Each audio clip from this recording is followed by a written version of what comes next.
Welcome to the For Real Though Show, the podcast with a purpose for the people. Almost forgot what I wanted to say there. We're brought to you by Queso. What? The best quesos in the Midwest. By the way, you'll be hearing more about that because Shantae, our fearless leader, has retired from her job with the government. She's a free woman now, so she's gonna be slanging them quesos all day, every day at a corner near you. We'll let you know about that. But anyway, so we're gonna finish our interview that we started with Miss Mullins. If you haven't saw part one yet, you need to go back and do that. But for the sake of catching up, just surmising here, uh, we were we're gonna pick up where we left off, where Mrs. Abuser was released from prison. I guess it was in September, August. September. September, okay. Since then, she's received a protective order, and but with him getting out of prison, obviously there was some setbacks mentally, and she talked about going to therapy. The good friends she has, to help her get through this, as we all do, need them. And man, almost $1 million in medical bills. Oh, yeah. Currently, we're actually closer to 5 million. Wow. A Okay. million was just the first bill I got. Okay. Okay. So, wow. As you say, the chances of being debt free in your lifetime is going to be very difficult, to say the least. How, so going back to when he got out, and I know you said you had some, flashbacks and some having to relive and go through that ordeal again. Talk about that. What was that like? I mean, well, honestly, of course, I always knew the release date. That he was getting out in 2024. And I knew that, and it really didn't start hitting me until I actually had to have a surgery. Actually, around this time last year, and it was burn related. And it was a new surgery and everything else like that. Um, but that surgery didn't work. And so me and my surgeon had to talk about another type of surgery that I had had before, but it's a lot on my body. Um, I had to have a surgery on my neck because where I was burned, the skin is tight. And so burnt skin contracts over time. So it was becoming hard for me to turn my head. Hmm. So you start thinking about, like your peripheral vision and driving and, those type of things. And that thought of losing my independence again was terrifying because I can't turn my neck, to drive. Um, so they tried a laser surgery, which was something that was not available when I was burned 18 years ago, but it didn't take. I had too much scarring, that type of thing. So we had to do a graft. They were going to have to take a graft, which was going to be taken from my thigh. Those take a long time. Just imagine having a second degree, pretty deep burn on your leg or on your body, and how long those take to heal. Hmm. Well, that is essentially what a graft is. It's a second degree burn. Hmm. They take off that top layer or top few layers of your skin. And they just do it medically. And so that took time. I had to be hooked up to a machine because they now hook you up to this, like almost like a vacuum machine to keep the graft in place. And the what's it called, the dressing, the bandages are actually stapled to you. So there's that. And so I end up, it had been a long time since I'd had a graft surgery, probably like 10 years or so. And so it was a lot. And then that was just it. It was like me reliving. the beginning of it, when I was having them regularly all over again. And then the realization that he gets out this year and I am still having surgeries to fix what he did. Mhm. I always tell people I got the life sentence, because I'll have to have more surgeries in my lifetime just to function each day, just for everyday things. Um, so that kind of I got in a real depression. I kept on trying to dig my way out and keeping myself busy, but was digging myself deeper, or I was taking it out on people close to me. And then I started spending money like I was a drug dealer to try. Retail therapy. Yes, the retail therapy to try to make myself feel better just for that moment. And of course, that came back to haunt me because not only am I not working as much, or I had to take off more work because of this surgery that I was originally anticipating, but I'm also spending money well outside my budget. And so that got me in financial trouble. And that got me digging deeper into my depression, because now I'm having to ask people to help. And that was something I hate doing, Mhm. just to try to stay afloat. And it took me a long time to do that. So I was burying myself even deeper into it. Um, but also having to put on this mask that I've gotten so used to wearing, because I'm not supposed to feel this way. I survived the inevitable, the unsurvivable.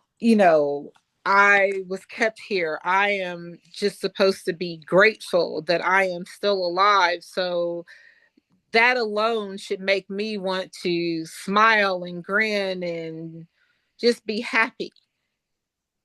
I'm not the person that people would call and ask, are you doing okay? Because that was my role, for everyone. As people talk about, I'm this walking testimony, and they see so much strength and everything else like that. And I just was not feeling strong at all. So it's been, I actually had one friend reach out to me. She started noticing my posts weren't as uplifting Mhm. and that type of thing. And she's like, what's going on?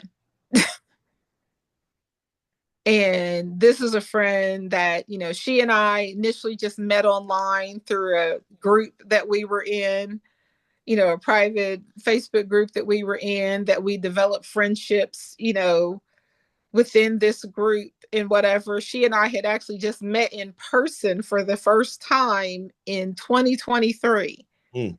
but had been part of this group since 2015, I think.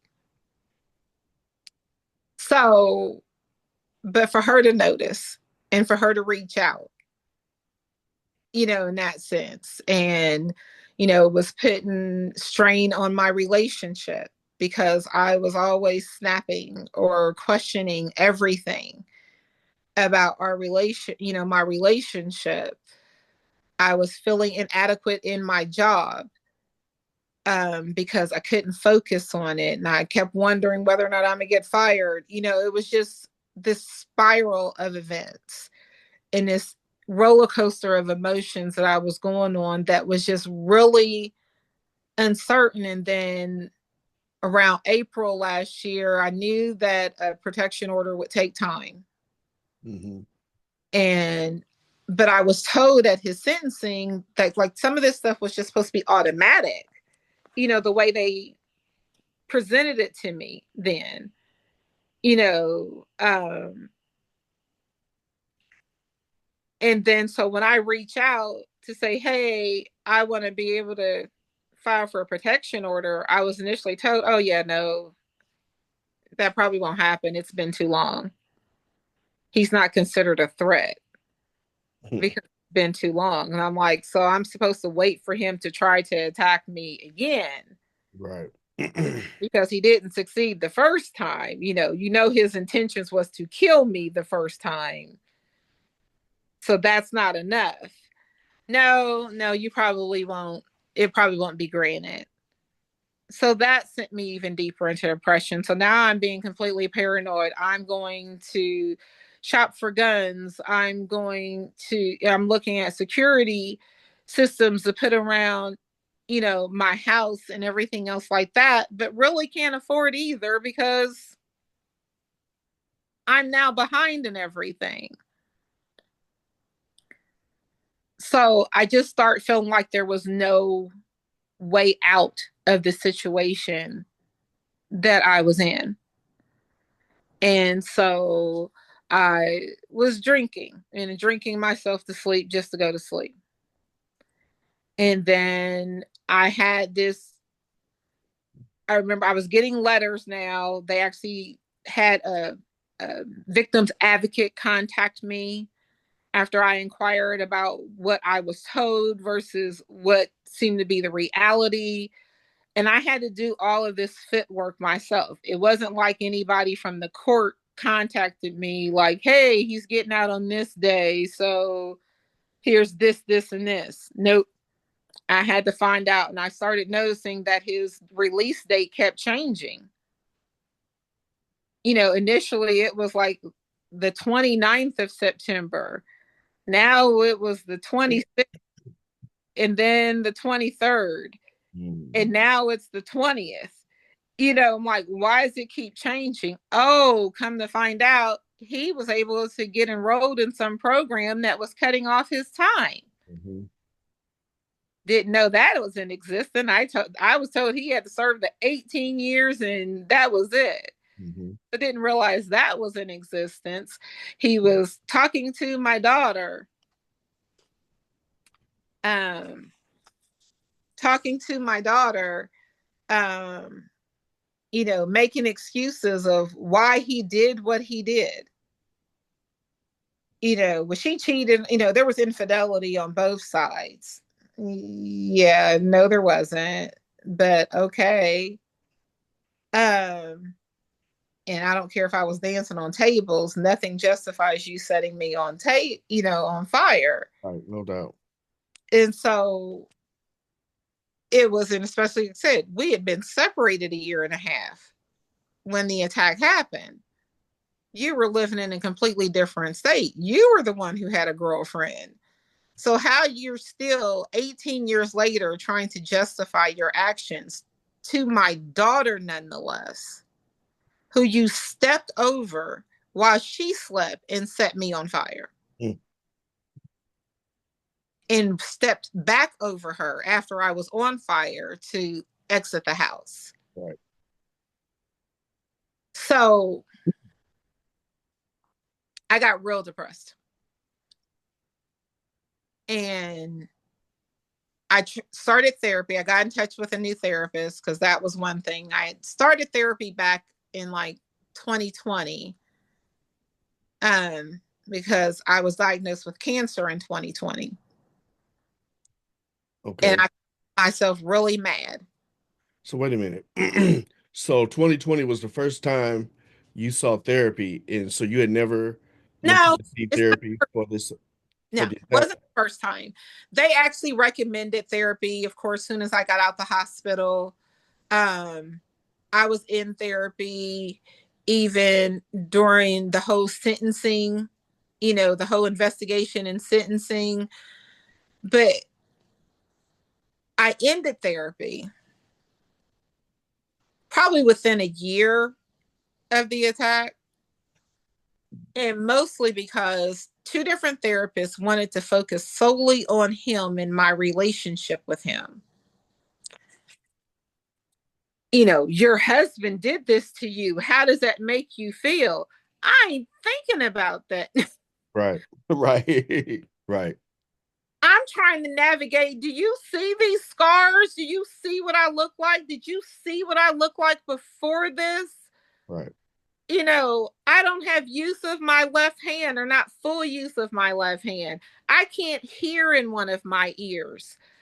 I have these scars. My children or people that I've known for my entire life don't recognize me. That is what I'm dealing with.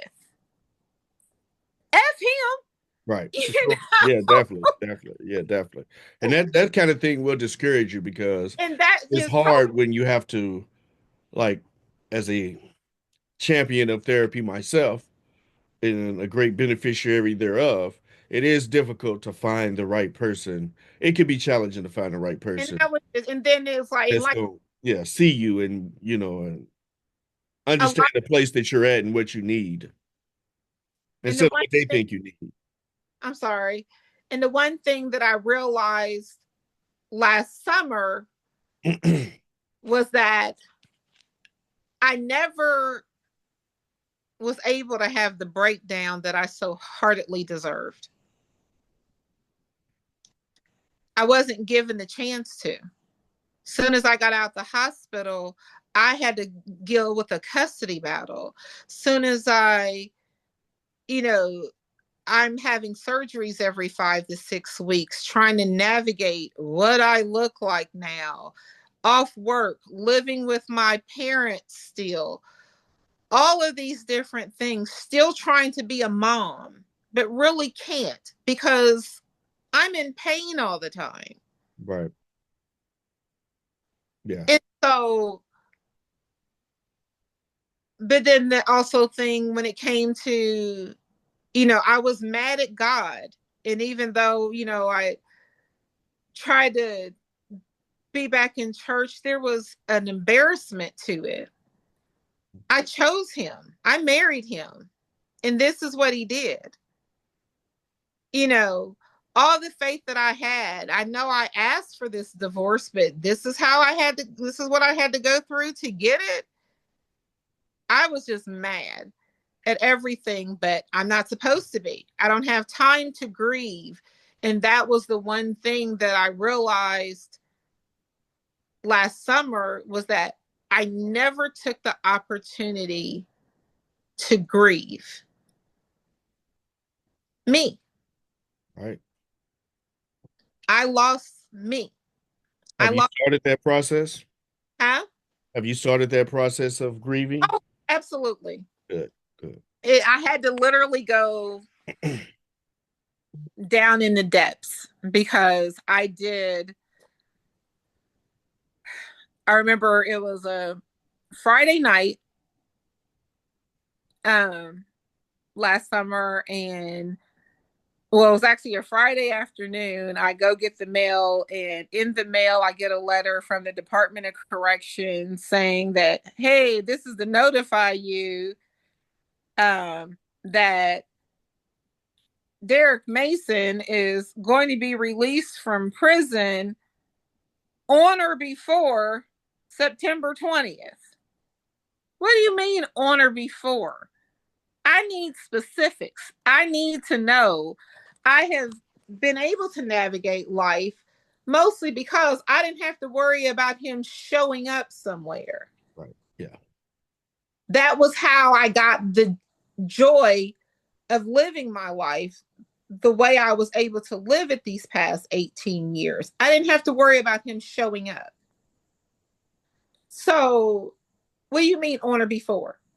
And I couldn't get any answers that day from anybody. Everybody I called couldn't give me an answer, or I needed to leave a voicemail message and they'd return the call in 24 to 48 hours, or everything. So I just went down this spiral in my own head about me being somewhere and him showing up,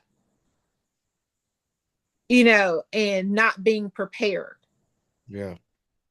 Well, so Because many unknowns. Yes. the unknowns, like I said, it was the unknowns of me. He did this to me while I slept.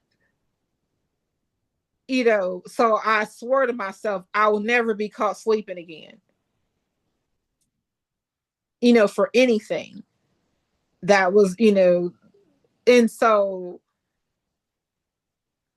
I remember kept on reaching out to people, and everybody was busy that day to try to talk. Because remember, I'm not the person that people check on because I'm just this strong, resilient person because I never showed it throughout, this journey I've been on. Um, but people didn't realize I was never given the opportunity or felt like I could because I'm just supposed to be grateful I'm alive. I'm this walking testimony. Let me speak to that for a second, if you don't mind. I think that's an important point for viewers who are watching. Um, I can relate to some of what you're saying in that I'm the guy who's Mr. Encourager. I'm the Yep. guy who loves to pour into people's lives. It's actually my natural habitat. Yep. Uh, to see people succeed. It's one of the reasons why I love working with the kids and the youth and the, sports and stuff like that. Uh, and the thing is two things can be true at the same time. Empathetic people, people who are empathizers, people who give energy and life to other people. You're right. People do tend to think that you don't need that. A lot of people do, and it's only your real kin people. When I say kin, I don't mean blood relatives. I just mean spiritually. Like they know you, they feel you. Because I got friends who really do check on me Yeah. because they know me, or or just did a call and say, "Hey, man, hey, how you all right? You good?"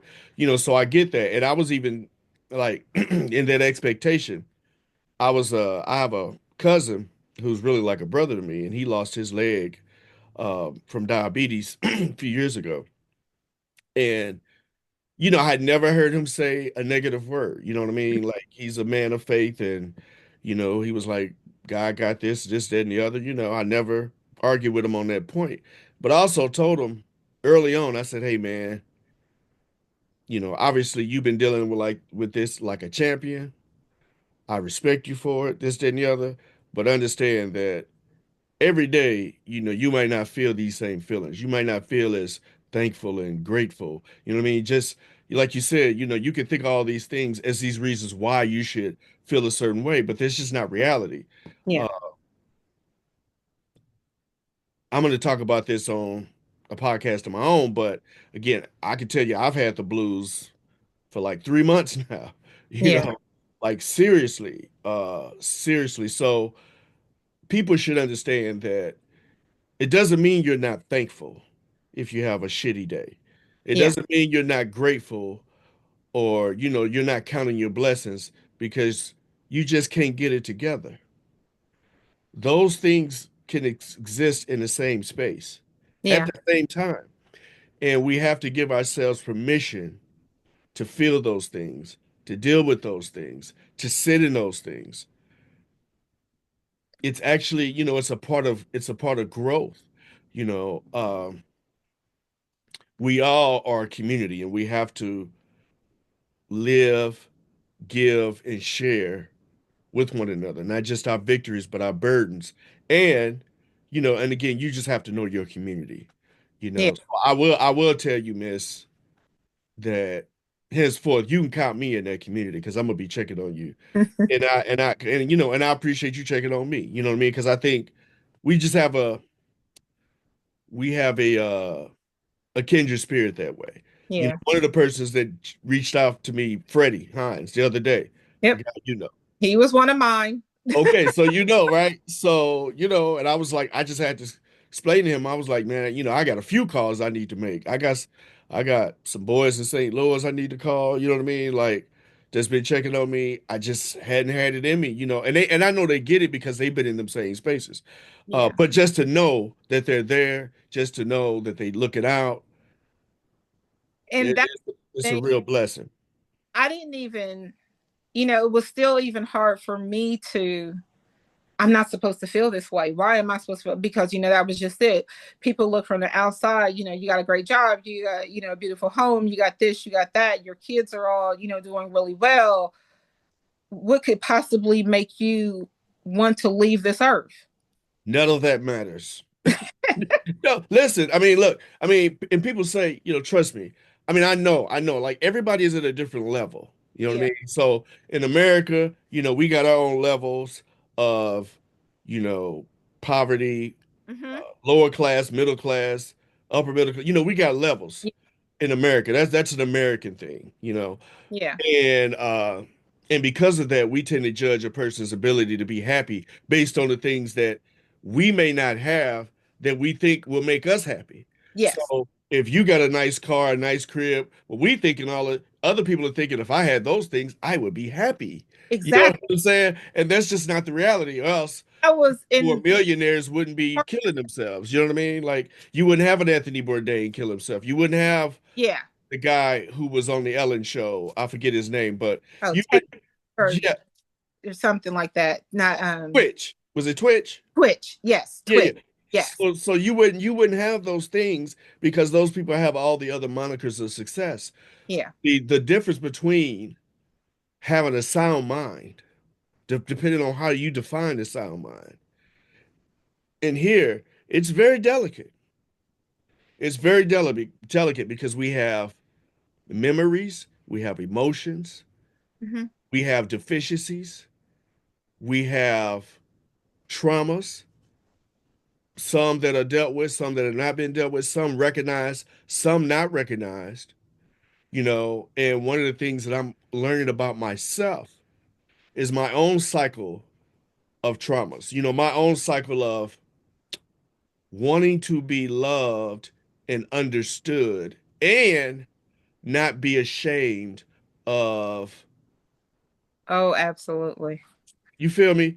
I Not mean, well, not be ashamed of that vulnerable side of me that needs, yeah. that yearns. Well, and here's the thing about it, Chris, when it comes to a lot of people, because, I was well known in school, everything else like that. I was that athlete. I was, my name is Miss. It was everyone knew who Miss was, that type of thing. But don't realize how lonely I was in school because I got put on these pedestals that I never asked to be on. I didn't get asked out as much as people thought I was asked out. So for a very significant part of my young teenage, most of my teenage and into my young adult years, I'm like, well, maybe I'm not so pretty.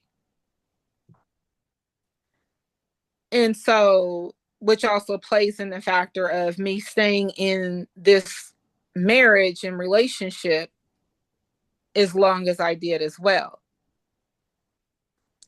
So it wasn't until literally months before the attack that I started feeling good about me. Right? I am pretty. I am this. I am that. And then with the light of a match, everything I thought about myself was gone. So Mm, then I got to build myself back up mm. and still feel like, I remember being asked the question, you ever think someone's going to want to date you or be with you? Or, I was asked these questions over these, years. And so all of that People came, can really say some crazy things. they do. And not all of it's meant to be cruel, but No, it is. no, no. It's not. No, no. It doesn't mean that. I'm not even in. Yeah, I'm saying like because we're not trained on how to deal with pain and trauma, Mm-hmm. we tend to like we try to talk through things without thinking about things. Yeah. You know what I'm saying?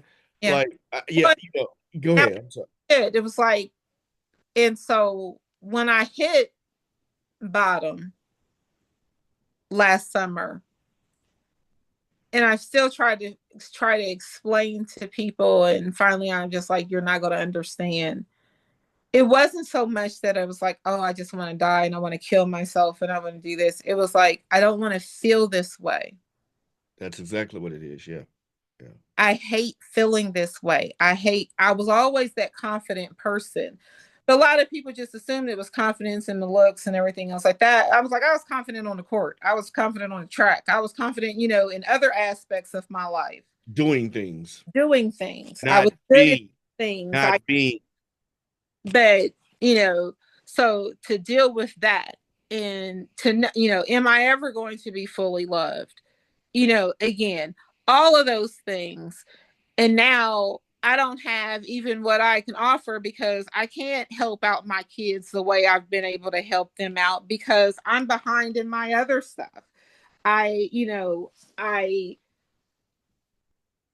hated feeling the fear that I started feeling, and I started getting flashbacks to the nightmares that I would have after the attack. What are Or, those? What were those nightmares? Talk about what were they? well, some of them were, okay, my ex husband stalked me before this all happened. And a lot of times I thought I was paranoid.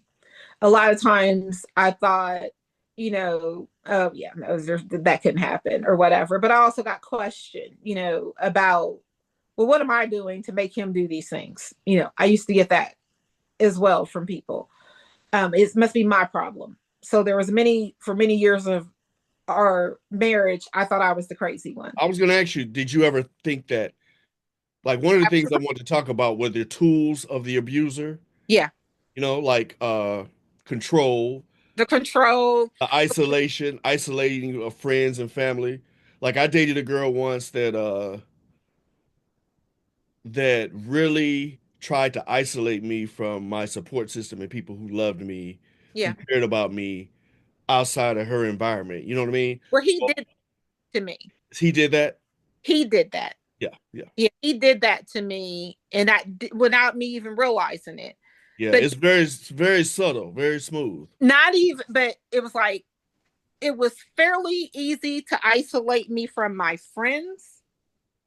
Um, just because all of them like, oh, you're in a relationship, we get it, that type of thing, whatever. You need to focus on that. Hmm.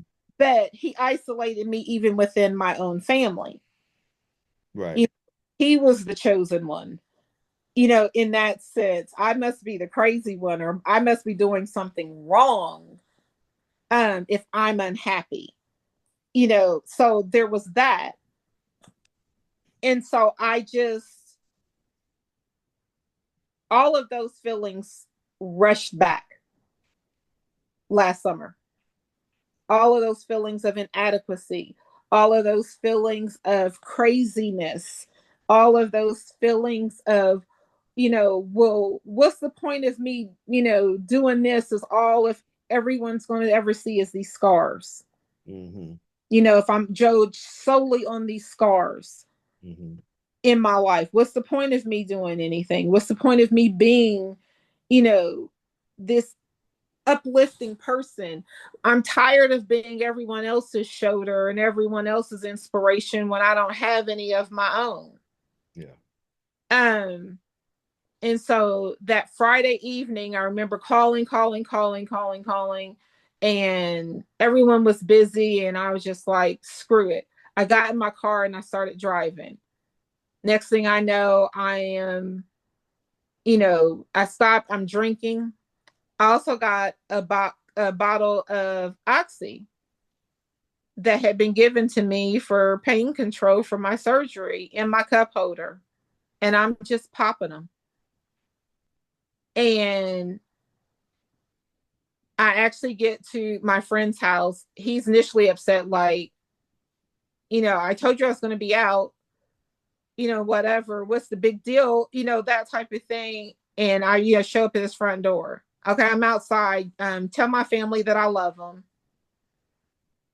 And he's like, what are you talking about? I'm like, tell my family that I love them. I knew that you would know what to do. I didn't want my son to find my dead body. That's why I couldn't do it at home. Hmm. And even when he got in my car and he's talking, we're talking and everything else like that. And I was like, he used to hit me. And it took me a long time to admit to people that my ex-husband used to hit me.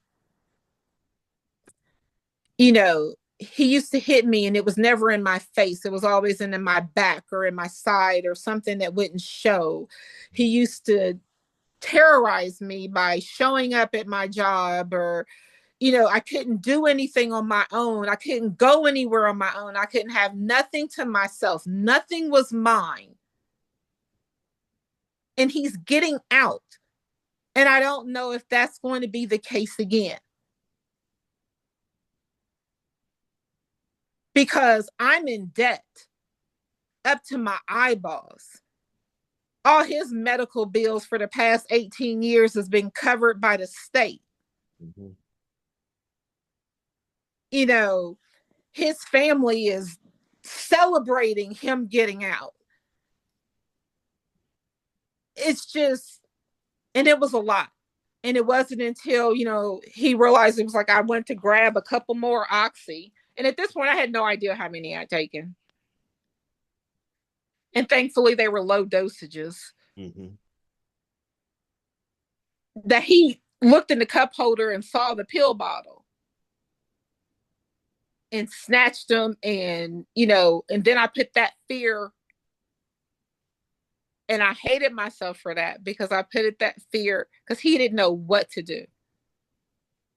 Do I call the hospital, or are they going to think, they're thinking that she's doing this because of me? It was just. And so he took me into the house and he's like, the next morning, of course, I end up just going to sleep because that's what makes you sleepy. And the next day he's like, okay, how are you feeling? He's like, I couldn't sleep because I kept feeling your chest just to make sure you were still breathing. Mm. Mm. I was scared to call the, hospital or to call 911 because I just didn't know what to do. I never been in this situation before. I did not know what to do. And I was scared because I wasn't sure. It's like, do I really want to die? Is this really what, but I knew I just didn't want to feel like that. And he knew I was in therapy and he's like, why don't you call your therapist? Well, what's the therapist going to do? He couldn't give me the answers I wanted. That was my mind. It was like, I'm looking for answers. I need answers. He can give me the answers I wanted. And what people didn't realize is that was the second time that I had taken a bunch of Oxy because I didn't want to feel the way I was feeling. And it was just,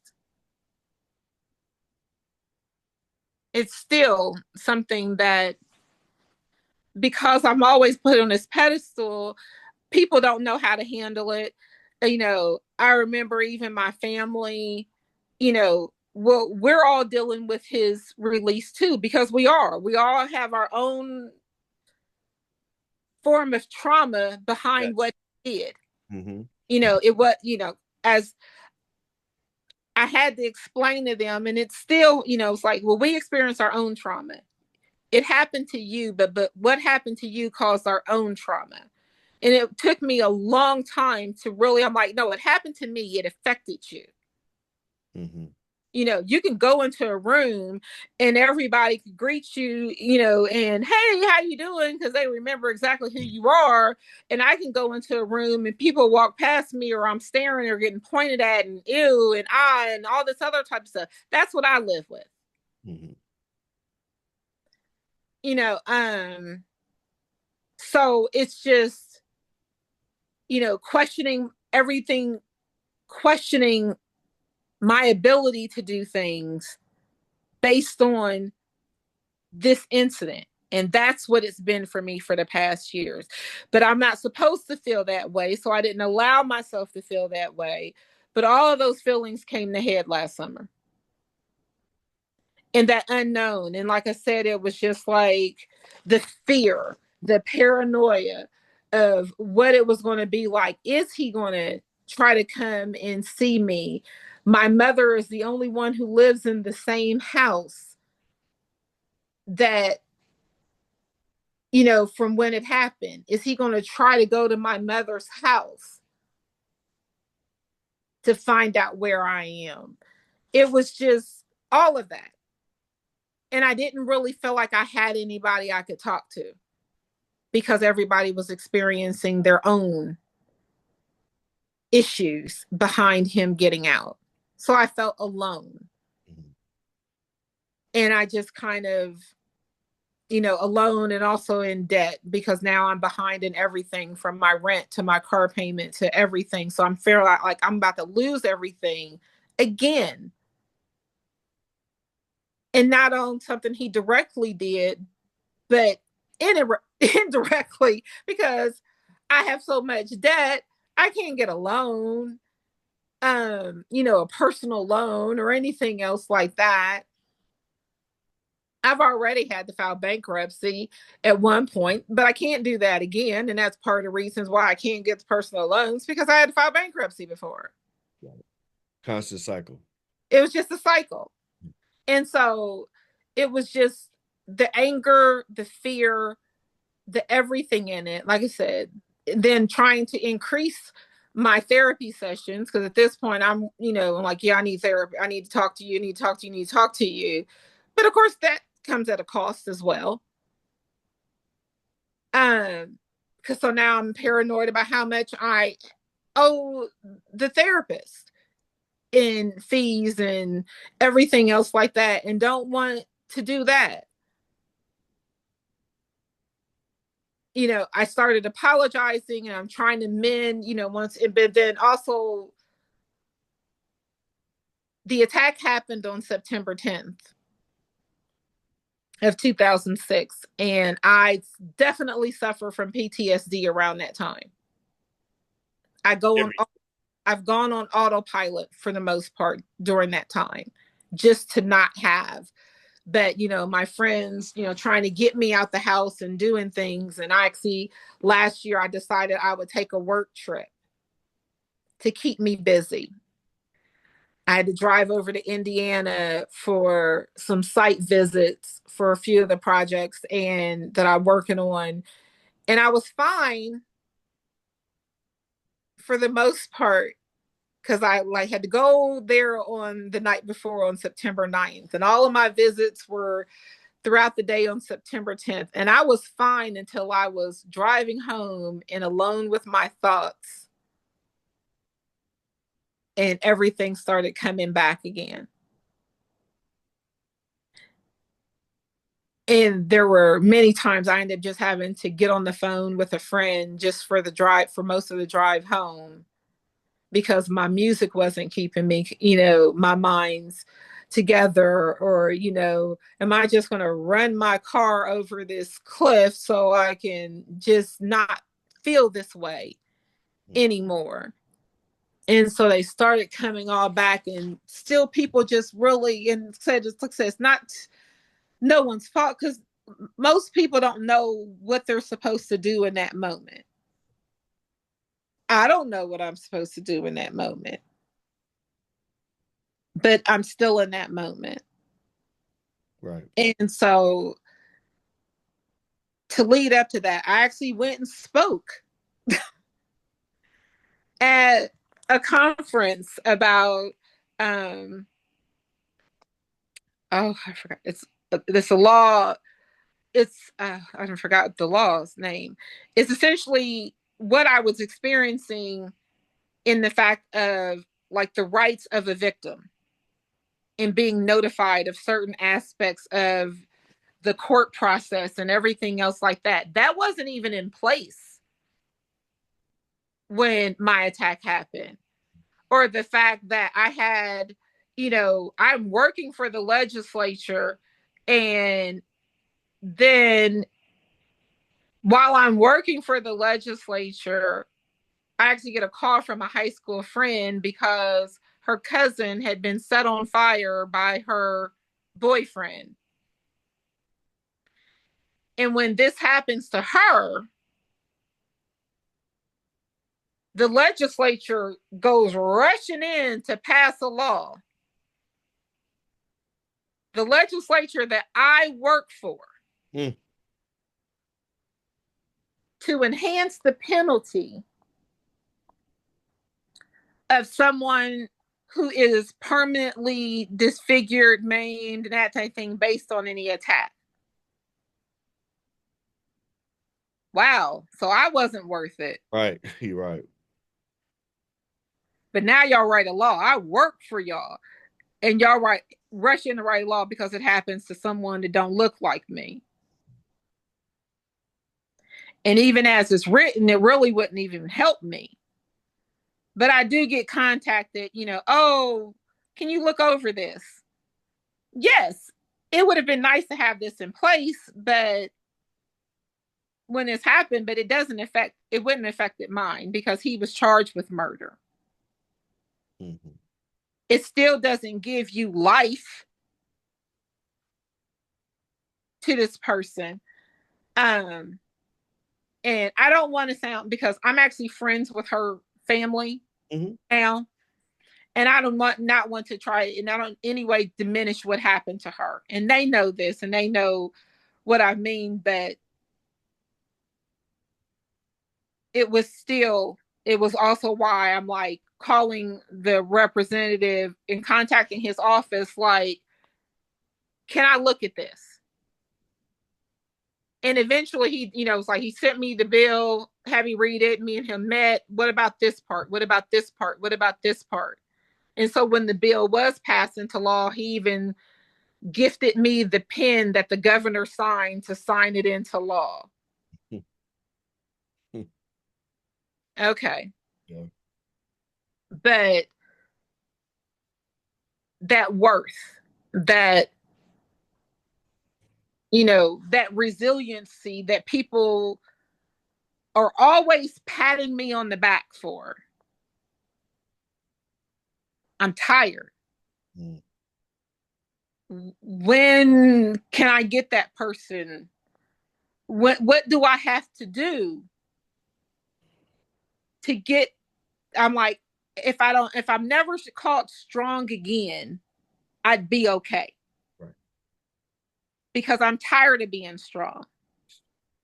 I'm tired of being this resilient person that everything, I'm tired of being congratulated about how well I take these punches that life has thrown me. From the marriage itself to the attack to being diagnosed with a congenital heart condition and having to have open heart surgery to then cancer 4 years after that or 6 years after that. And now I got to figure out how to navigate life with him being on the outside. And it really came to the conclusion, because people are like, were you afraid, of him? He won't come back here. He won't come back here. Not immediately. He's still making excuses for it. If he wasn't making excuses for it, I wouldn't have felt maybe as. Yeah, understandable. Yeah. But Because he you don't still, know if he's just been harboring all of this shit for like, right. you know what I'm saying? Like, you've been trying to heal and he just And got a battery pack in his back. the issue was, I'm total, and I was like, I had one friend, she was like, I'll be there on the 20th just to sit with you, just to, everything. And I'm like, I'm not concerned about him coming and trying, even though I did have to call them and literally, because I spoke at a conference 2 days before he got out. Mm-hmm. And the next day, I found out they had no record. Department of Corrections, Department of Corrections had no record that I had a protection order against him. And because he was serving his post-release, whatever it's called, in the state of Illinois, they were the ones who had to tell them, okay, well, he has a protection order, so he can't contact this person, this person, this person, as based on his protection order. And they didn't even have record for it. So I had to run with my copy to the library to email over a copy of the protection order for them to have. So when he got out, they could notify the state of Illinois that he has these stipulations behind it. His release, because otherwise it ain't like he would have told them. Of course not. Yeah. But then this was the other thing. My daughter called his sister asking her, because we were all like, because they also told me, well, he could catch a plane home. They could put him on a plane or a bus or whatever, but, he's going to be let out probably 9 o'clock in the morning, but, that plane or bus may not leave until later on that day. So he could be roaming around Columbus waiting for. So he was sentenced. He did his time here in the area. Yeah, he was all around me. Yeah, he did it all of his time in Ohio. Okay. His last prison was there in Marion. Okay. And so, but he was released from Marion. I'm like, of course, the closest airport is Columbus. Even the closest bus station is Columbus. In the sense, and they just want to drop him off at a bus stop. I'm thinking about all the movies you watch when they get out of prison and they walk out the prison gates and the bus is right there to, what? Right. And so my daughter actually calls his sister, who we did find out that he was being released essentially to her care because he would be living with her upon his release. And she's like, no, we're picking him up. We're all driving to pick him up. And my daughter told her, she's like, well, my mom has a protection order against him. And his sister, her response was, yeah, he knows. We just don't understand why, or he just doesn't understand why. Yeah.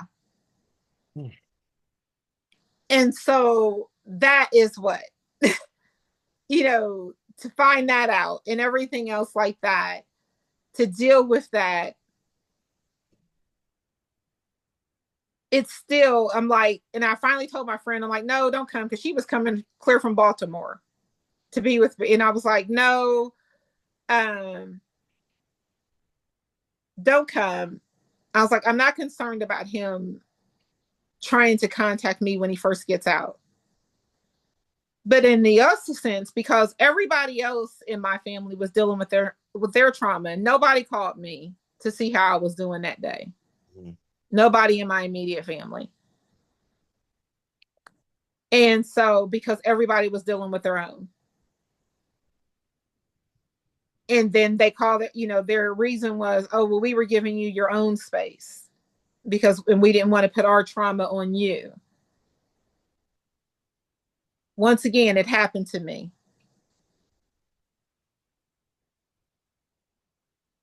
But I'm trying to, my daughter had made some points. My oldest daughter made some points in her own therapy sessions. She shared with me with her own therapy sessions about, how long it was for her to post a current picture of me versus a previous picture. When she pointed out to me that her and her twin brother were the only ones who actually saw me on fire. Them living with that trauma. So it's just been I still have an underlying fear that I'm still in therapy in a matter of having to deal with the anxiety and having to learning how to handle the anxiety when I have these thoughts of, when I told my friend, I'm like, I'm not concerned about him coming out that day. What I'm concerned about is 6 months, a year down the road, when he realizes how much life has changed in these 18 years, that life might not be easy for him, even though I feel like it probably would be. Um, and then it's going to become my fault again. And the fact that there aren't any enough, moats and dragons between here and Chicago where I would feel safe. That's the thing. I'm afraid to post anything about being happy in a relationship or anything else like that because I don't want him to mess that up or to like do what he did before when I was out and finding out who I'm seeing and trying to terrorize them. Right. You So it's still a lot. you talked about your scars and stuff, and that you're more than your scars, and having to deal with people's looks and stuff like that. How are you able to process that? Not just the day to day, but just purely from a vanity perspective. You know what I mean? Like we get up and we look at ourselves in the mirror every single day. We trim and reprim and prop and whatnot. How do you process that? Just Well, in general and purely from a woman, like you said, attractive, your own self-esteem about it. well, at first it took in the first couple of years, it was hard because the only thing I could think about was um how what I looked like before. And then the Dispatch did an article on me back in 2008. And for the Columbus first Dispatch. time, the Columbus Dispatch, Sure. Okay. they did an article on me about my recovery and everything else like that. And it was the first time I actually saw pictures of me when it first happened. And it wasn't until then that I was able to at least appreciate how far I had come. Now, there are some days I don't think much about my scars. There are some days where I look in the mirror or I'll take a selfie and I'm like, I feel kind of cute today. Hmm. There are other days where I will hone in on one particular scar, Mm. or I'll be doing something and, I'll get frustrated because, like I said, my left hand, I have minimal use of my left hand because of the scarring and everything else like that. And so I can't do something that I feel like I should be able to do, whether it's open up a jar, like even in my right hand, I don't have full strength anymore. Hmm. So even if it's just something simple as opening up a jar or trying to get in between something or, those type of things, and my body's not doing what I want it to do.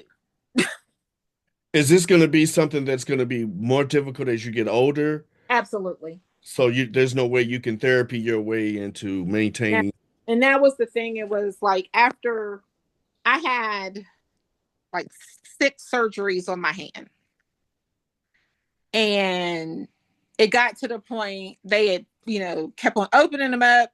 I didn't had metal rods stuck in my fingers to try to straighten them. My essentially my left hand, my fingers will not straighten. And after multiple surgeries, I didn't had metal rods in my fingers to try to get them to stay straight, everything else like that. As soon as the metal rods are taken out, they kind of conform into like this C um, cup. And I remember the last surgery, the surgeon who was the hand specialist of Central Ohio, that I got put, that was just that I did have top-notch care. But I remember him like, well, the only last resort we can do is permanently form your hand into this natural C. A lot of people think we walk around with our hands straight up. We don't. Mm-hmm. Usually it's this like C shape that we hold our hands in. That's the only thing that we can think about doing. And I remember always, I played, rec league volleyball up until, the attack and everything else like that. And of course I couldn't do it. And I remember finally going to them and I'm like, just let me think about this for a while. Mm-hmm. And I was coaching. I'd been coaching. I went and grabbed a bin of volleyballs in the gym. And I just started seeing if I could toss up the volleyball and serving. And I was in the gym for a couple of hours just doing that. And I remember just contacting the surgeon. I was like, you know what? I think I'm good on the hand surgeries. Mm-hmm. I don't want to do this anymore. And that with like the surgery that I had last year, that graft, it only did this side, my right side. I still have to do my left side. Mm-hmm. But my insurance is so bad, I can't even fathom the thought of having another bill. Yeah. So I've put it off. Um, and then being off work for possibly longer than I want to, or, that type of thing. I can't. So I've put it off. That surgery.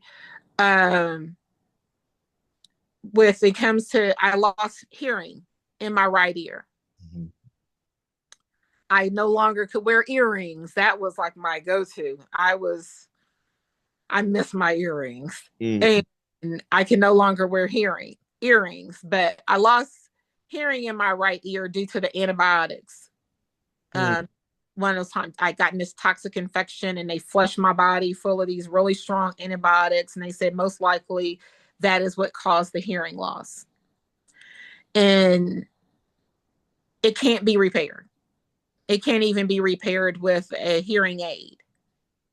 They were like, we could just make your left ear better with a hearing aid, but nothing can be done with your right ear. Mm-hmm. That's just something I got to live with. Like I said, it's a life sentence. Um, the scars, thankfully I had these thick thighs. Um, um, Yeah. and because that was all where the grafts came from, Ah, ah, ah. were my thighs. Mm. I didn't have to have cadaver or, grafting or pig skin or those type of things. I was actually able to ask them not to do anything below my knee so I could have at least something that was scar free. Mm. Because Wow. remember, the grafts are nothing but second degree skin. Right. The thing I had to point out to the surgeons who were swerping down that these grafting sites would fade over time and everything else like that. I had to point out to them that those of us with melanin heal completely different. Mm-hmm. I can see where every cut is made Absolutely. Yeah. on my thighs. Even though it's smooth and that type of thing, but I can still see it. It didn't just fade, like they thought it would be. And then, after finally meeting other burn, you know, survivors, and I feel closer to that community than I do honestly with domestic violence, Mm-hmm. because 95 or higher percent of domestic violence victims could essentially go through the rest of their life and people wouldn't know unless they shared it with them. Mm-hmm. Burn survivors, our trauma is just all over us. Mm-hmm. I actually have met other women who were set on fire by their significant others or husbands or whatever. Um, and just the trauma on top of trauma that you deal with that. Miss, can I ask you a question about that? When you met these people and when you talk to doctors or therapists or whatever, has anyone ever been able to give you an answer as to what could possibly motivate a person to want to use that as a method? No. Okay. And now here's the other thing that we were thinking. Okay, so there was a woman in DC area. Her name is Yvette Cade. She was actually featured on Oprah Mm-hmm. not too long before my attack. Mm-hmm. Her estranged husband had came into her job. She worked at a T-Mobile store Mm-hmm. and got to arguing. Didn't realize he had like a soda bottle that was filled with gasoline, and he threw it on her and set her on fire. And sadly, like the security cameras caught it all on tape, everything else like that. He did get life in prison. Mm-hmm. Sadly, laws are different in every state. In Ohio, here, my ex husband was never looking at life unless I died. Right. She survived. Me and her, some of her scars were a lot similar. I remember my mom and them because, like, after my attack, the same episode it like re-aired, and my mom and them weren't sure how I was feeling. It was literally her attack happened on November 10th of 2005. My attack happened on September 10th of 2006. Mm. And, it was so to think about that, no. Other people that I have, it was like with Judy's, the young lady that they named the law after here. Um, it was they were at she was at a gas station or met at a gas station. He asked her to meet like behind this gas station. And so I don't know if it was a convenience factor for him to do, that or whatever. No, no one's never. The only statement that has ever been shared with me that has stood out and would never be truer was my surgeon, who was the head of the burn unit, um, had told me early on that I would be the last person to see past my scars. And there has never been a truer statement. Because of course I have friends all the time. I have one, the one friend we've been friends since we were 14 years old. She's like, I forget all about your scars. I just see you. I don't see your scars. You know, I ain't never not seen my scars. Right. Even when I'm feeling pretty, I'm pretty with these scars. Right. I never not seen my scars. It's, been a hamper on relationships, because that's the first thing that I'm like, why would they want to be with me when they could have someone without these scars? Mm. Um, Thankfully, there the person, that I'm with, he knew me prior to scars. We Mm-hmm. went to high school together, Mm-hmm. and he he remembers hearing about what had happened, just through the grapevine, what had happened. And then he remembers seeing me on social media and he saw a picture and he's like, really? I don't look, that was just it. But I still like, are you sure this doesn't bother you? This isn't too much for you? I have to have these conversations like, that surgery that I had last year, I remember asking him, is this going to be too much? I'm all bandaged up. I haven't had this in a long time. Is this going to be too much for you? I have to ask those questions. And, he's like, no, does it hurt? That's my biggest thing. Are you in pain? Mm-hmm. And I don't think that's just the vein. I guess everyone's vain to a certain point. Everyone wants to look good, wants to Absolutely. feel Yeah. good about themselves. Yeah. And there are times, yes, I absolutely wish I could just forget what happened. Like some people really expect me to be able to do. But every time I look at my hands, or, I go to brush my teeth, or everything, my scars are just everywhere. I can't just hide them. Even putting on jeans, I still have to look at my hands, or, I can't just cover up my scars. And so I still have to see them. So it's hard to forget what had happened. There was a time that I remember even speaking about forgiving my ex-husband. And then I slowly start realizing it's that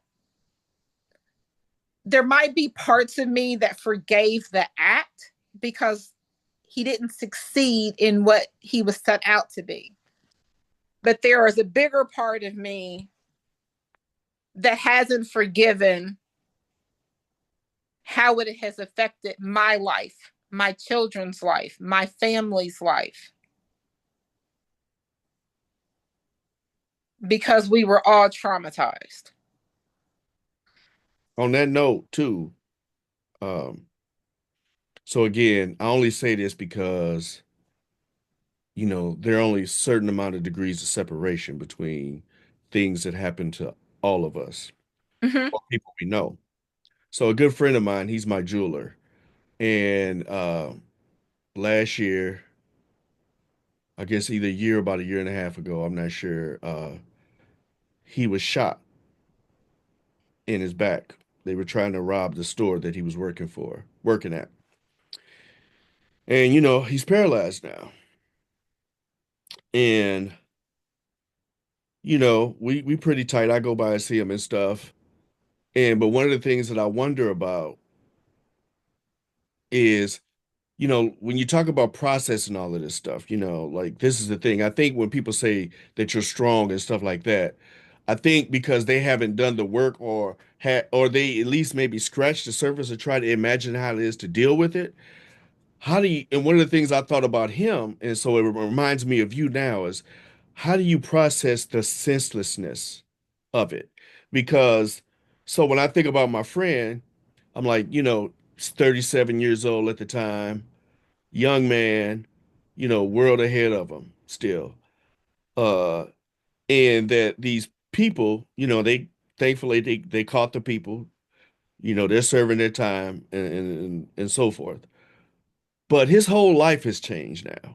You know what I'm Mm-hmm. saying? Like everything is changed now that he's going to be in his wheelchair over stuff, Yeah. over sense is senseless. Yes.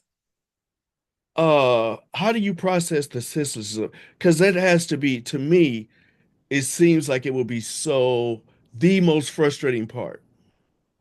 That is the most frustrating part. That is literally the most frustrating part because it didn't have to be this way. This did not have to happen. I wanted a divorce. I wasn't even asking for child support with this divorce. You know, um, I even had family members try to talk to him, his own brother try to talk to him, like, just time to just let it go. She's not, this ain't how my dad explaining to him. This our family dynamics, me and her mom been divorced since she was 11 years old. We still go and around, each other all the time. That's not how this has worked, and that still wasn't enough for him. And so the fact that you have completely uprooted my life over what, you know, and for what? Um, the lack of me being able to navigate is a couple of different things that I have to remember. A couple of pastors, actually, I talked to, like I said, remember I told you I was mad at God and everything else there for a while, and still have to ask the question or have to be reminded. I was not supposed to survive this. By the doctor's own words, I was not supposed to survive. Mhm. So I was obviously kept here for a reason. Mhm. Most days I'm still trying to figure out that reason. I respect that. I can dig it. I can dig it. I can dig it. Um, but, and I guess it goes back to um, the why me. I always thought I was actually a pretty good person. Mhm. Before this, I've always been trying to be a great friend to everyone and anything. And so that was the one thing. The why did this have to happen to me? Mhm. Um, and I had one pastor who actually pointed out to me, it's like, well, maybe what happened to you is not about you. Maybe you're just being used as the vehicle to get the word of, the faith, or, and that was just, like I said, and I go back and forth with that, it being this martyr or whatever, the vehicle that shows people, well, look what I've gone through, and I can still wake up and put a smile on my face, Mhm. to make other people take a deeper look into what might be the woes in their life at the time. And I've had friends who've told me that. I've had former students that I coach, like, hey, when I got off to school and I kept on, wanted to give up, I think about you and how you never gave up. But so that is how I think that's what gets me through most days. Early on, it was like I told people, I never had that breakdown that I so wholeheartedly deserved because I didn't have time. My children were 15, 6, and 7 at the time of the attack. Mhm. I had to go back in mommy mode as soon as I got out the hospital Right. and be there for them and everyone else and everything else like that. And I guess it has been a little harder to navigate because now my children are adults and they don't need me as much. So now it's trying to me navigate just miss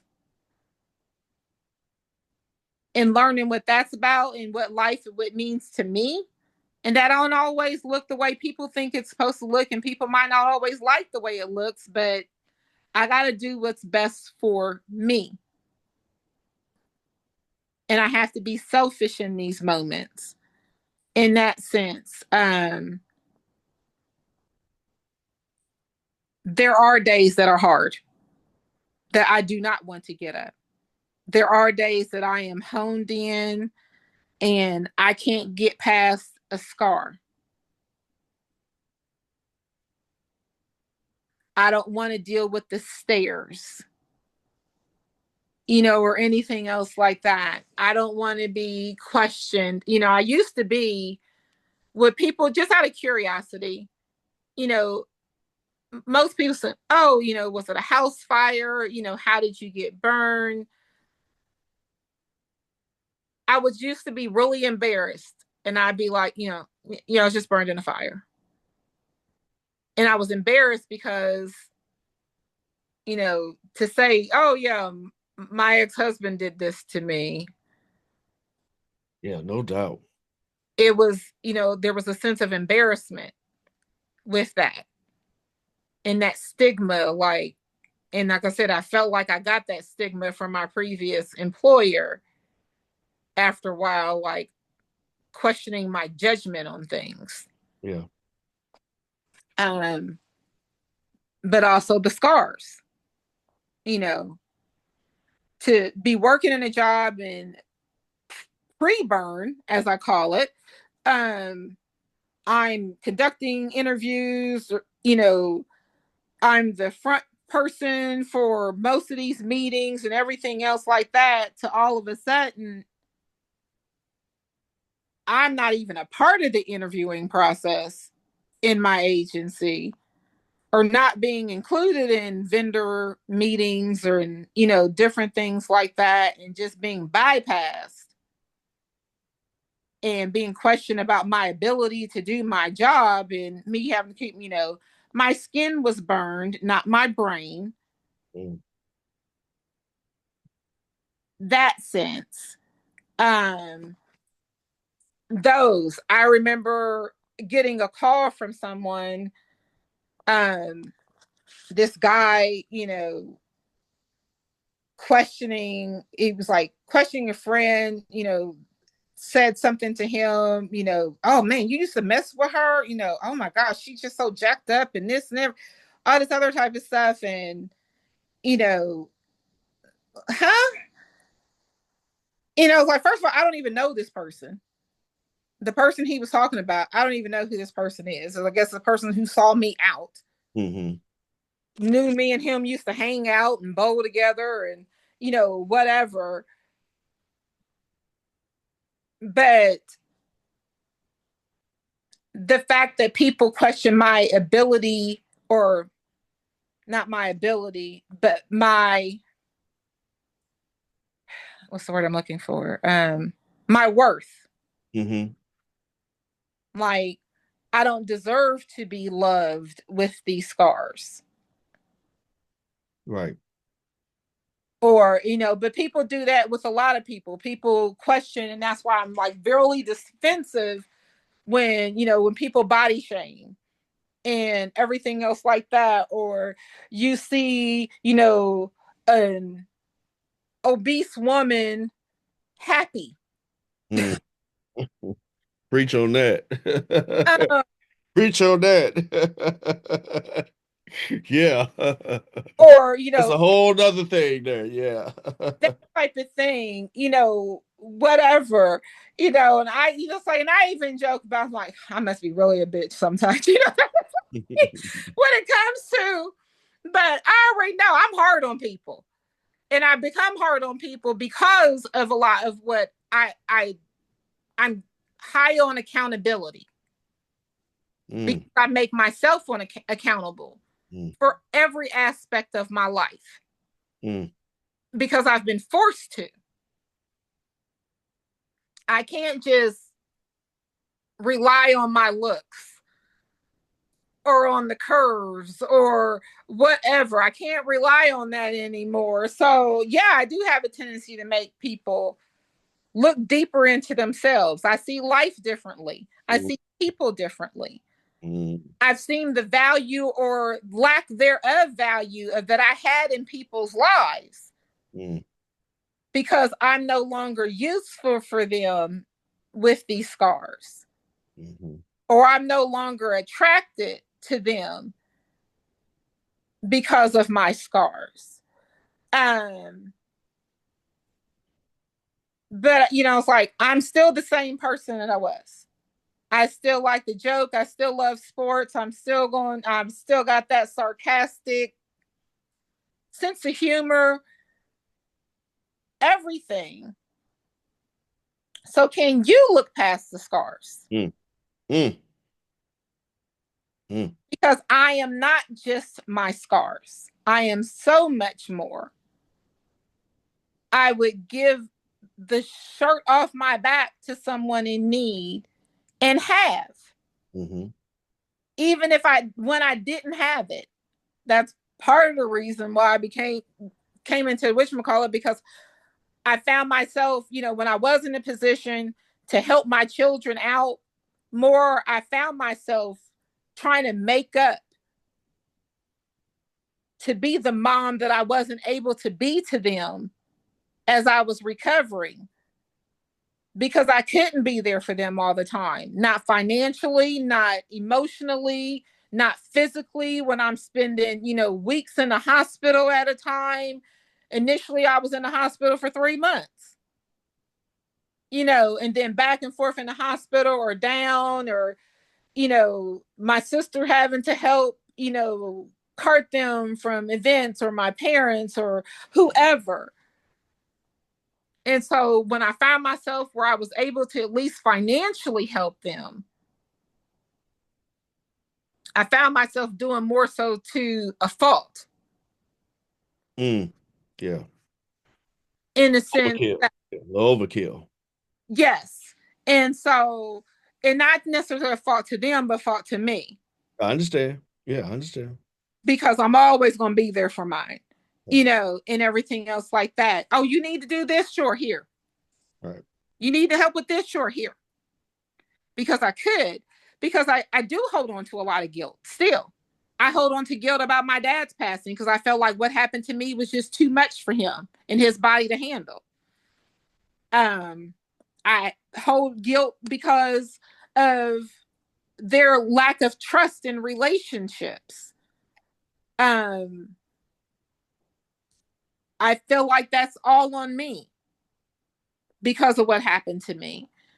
So yes, I'm going to do this. I'm going to do this. I'm going to help you out with this. I'm going to do this and try to be the best mom I can be, because because I did have to shut down even before the attacks. I had to shut down to try to mentally navigate through the abuse that I didn't realize was abuse, where I would shut down or send my kids off with my parents and have them hang with them because I didn't want them to see what was going on in the house. Mm-hmm. And so that altered, that was at crucial ages of theirs, and that altered, and they always thought that I was picking him over them. And it was never that case. Mm-hmm. You know, um,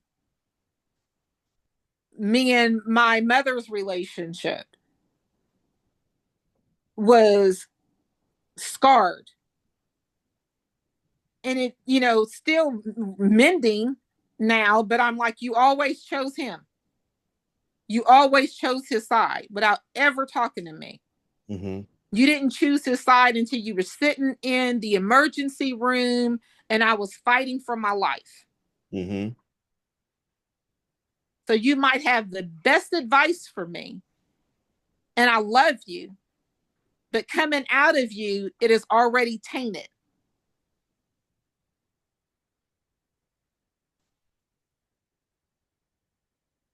Because I needed somebody to choose me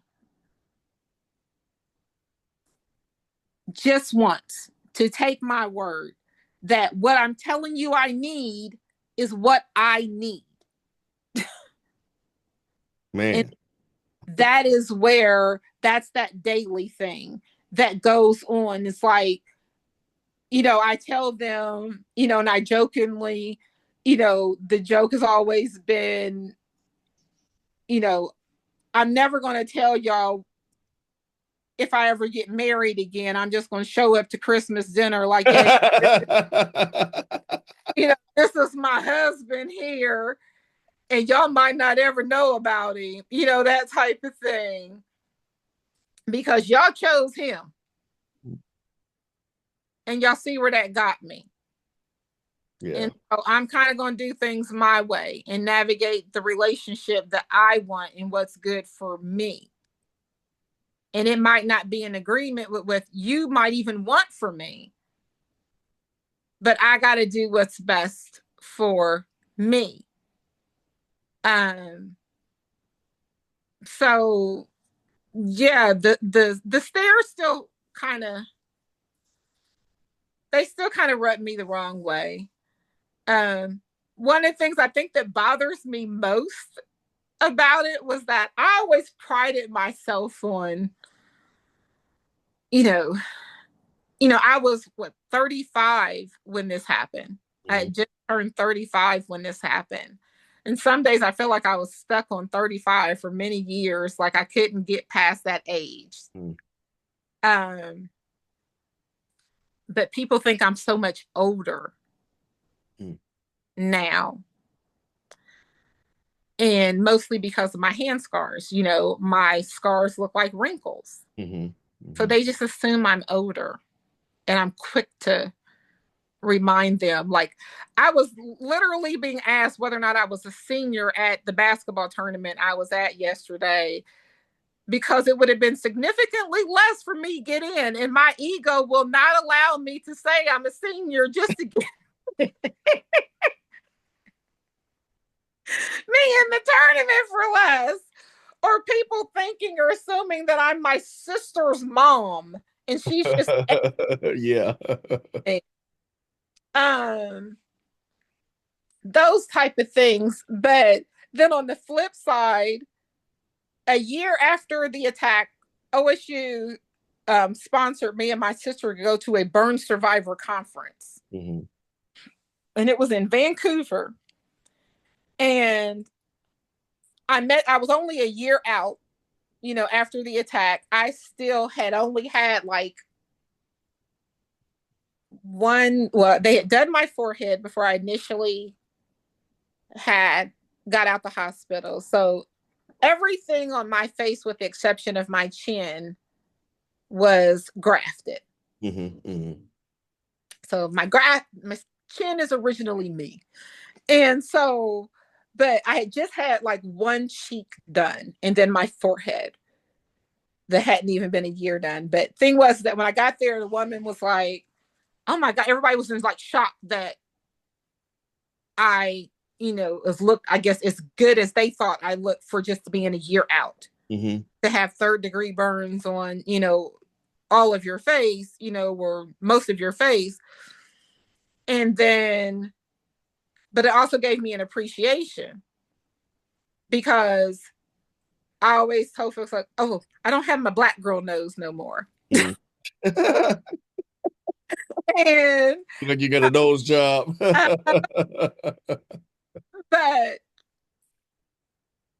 then I met people who were burned so severely that they didn't have nose at all. Or bothered me that I couldn't hear out of one ear, but people who didn't have ears. Yeah. But one woman who pointed out to me, and she was like, oh, she's like, well, just take this matter, because she had been a long time survivor at this point. And she was like, your skin is going to be pulled so tight you will never wrinkle. Mm. And I was like, huh? And she was like, yeah, so as your friends are aging, You're gonna look exactly the same. exactly the same. And that was the thing. And it was like, and my mom actually remembered that, because last summer she was like, with time and the older you get, you look more like you did prior to the burns than as, like you don't seem to be aging, miss.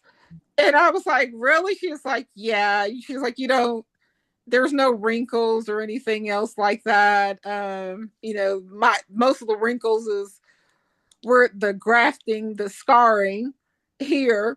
Um, so I always tell people, I'm like, oh yeah, when we're in our 50s now, when we get to be in y'all 70s and y'all really wrinkled, it's still just real smooth as ever.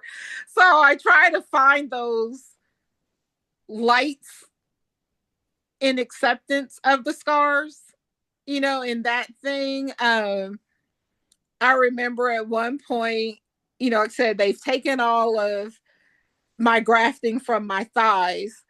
And I remember at one point they were like talking about maybe having to take it from my rear end.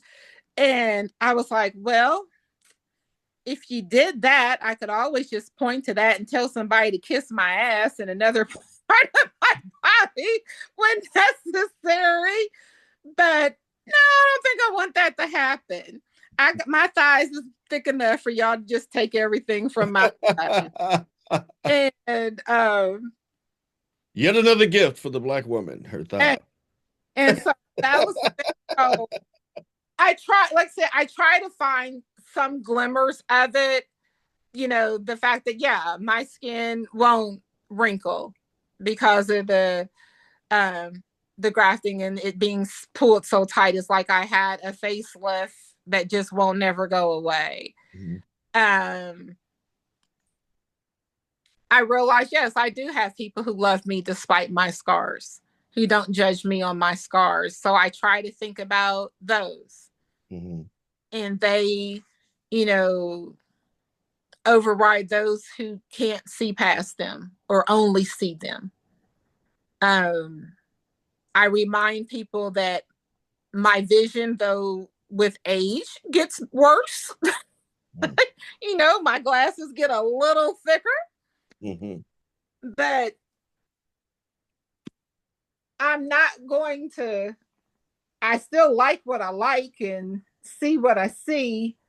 So there were people who just thought I was supposed to accept anything and anybody just because Mm-hmm.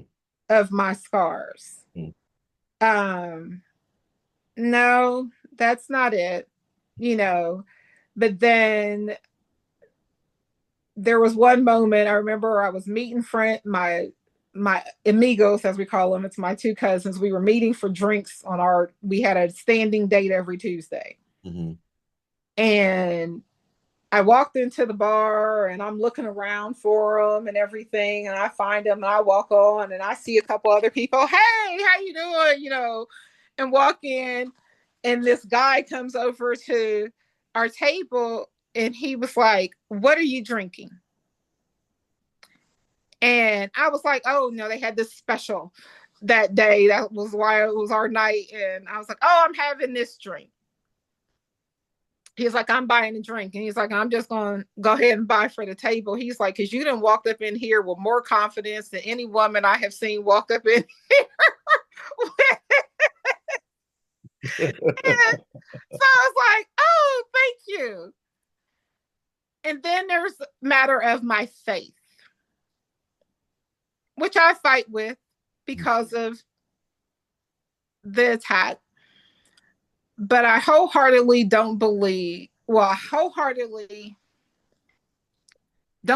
that I survived to be walking around miserable. That was not my purpose. I may not have found the complete purpose, but I know that was not my purpose. And somehow, throughout these old scars, I have still been able to retain my smile. And there was a friend who hadn't seen me. We hadn't seen each other in like 15 years. And me and him met up.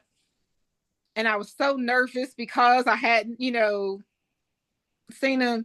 And as soon as I got out my car and I looked up and I saw him, he was like, "There goes that smile." Mm. Still have that smile. That helps me get through the days. Yes. And so when you see me posting the selfies or whatever that I'll post on social media, a lot of times it's for me to remind myself to smile, to value that smile, to see past that smile. And so that I am more than those scars, and that I was, maybe it is my purpose to share this story of mine to help people navigate through their own troubles. And when I try to talk to people, even though, yes, I have to talk about the darkness of how I got here,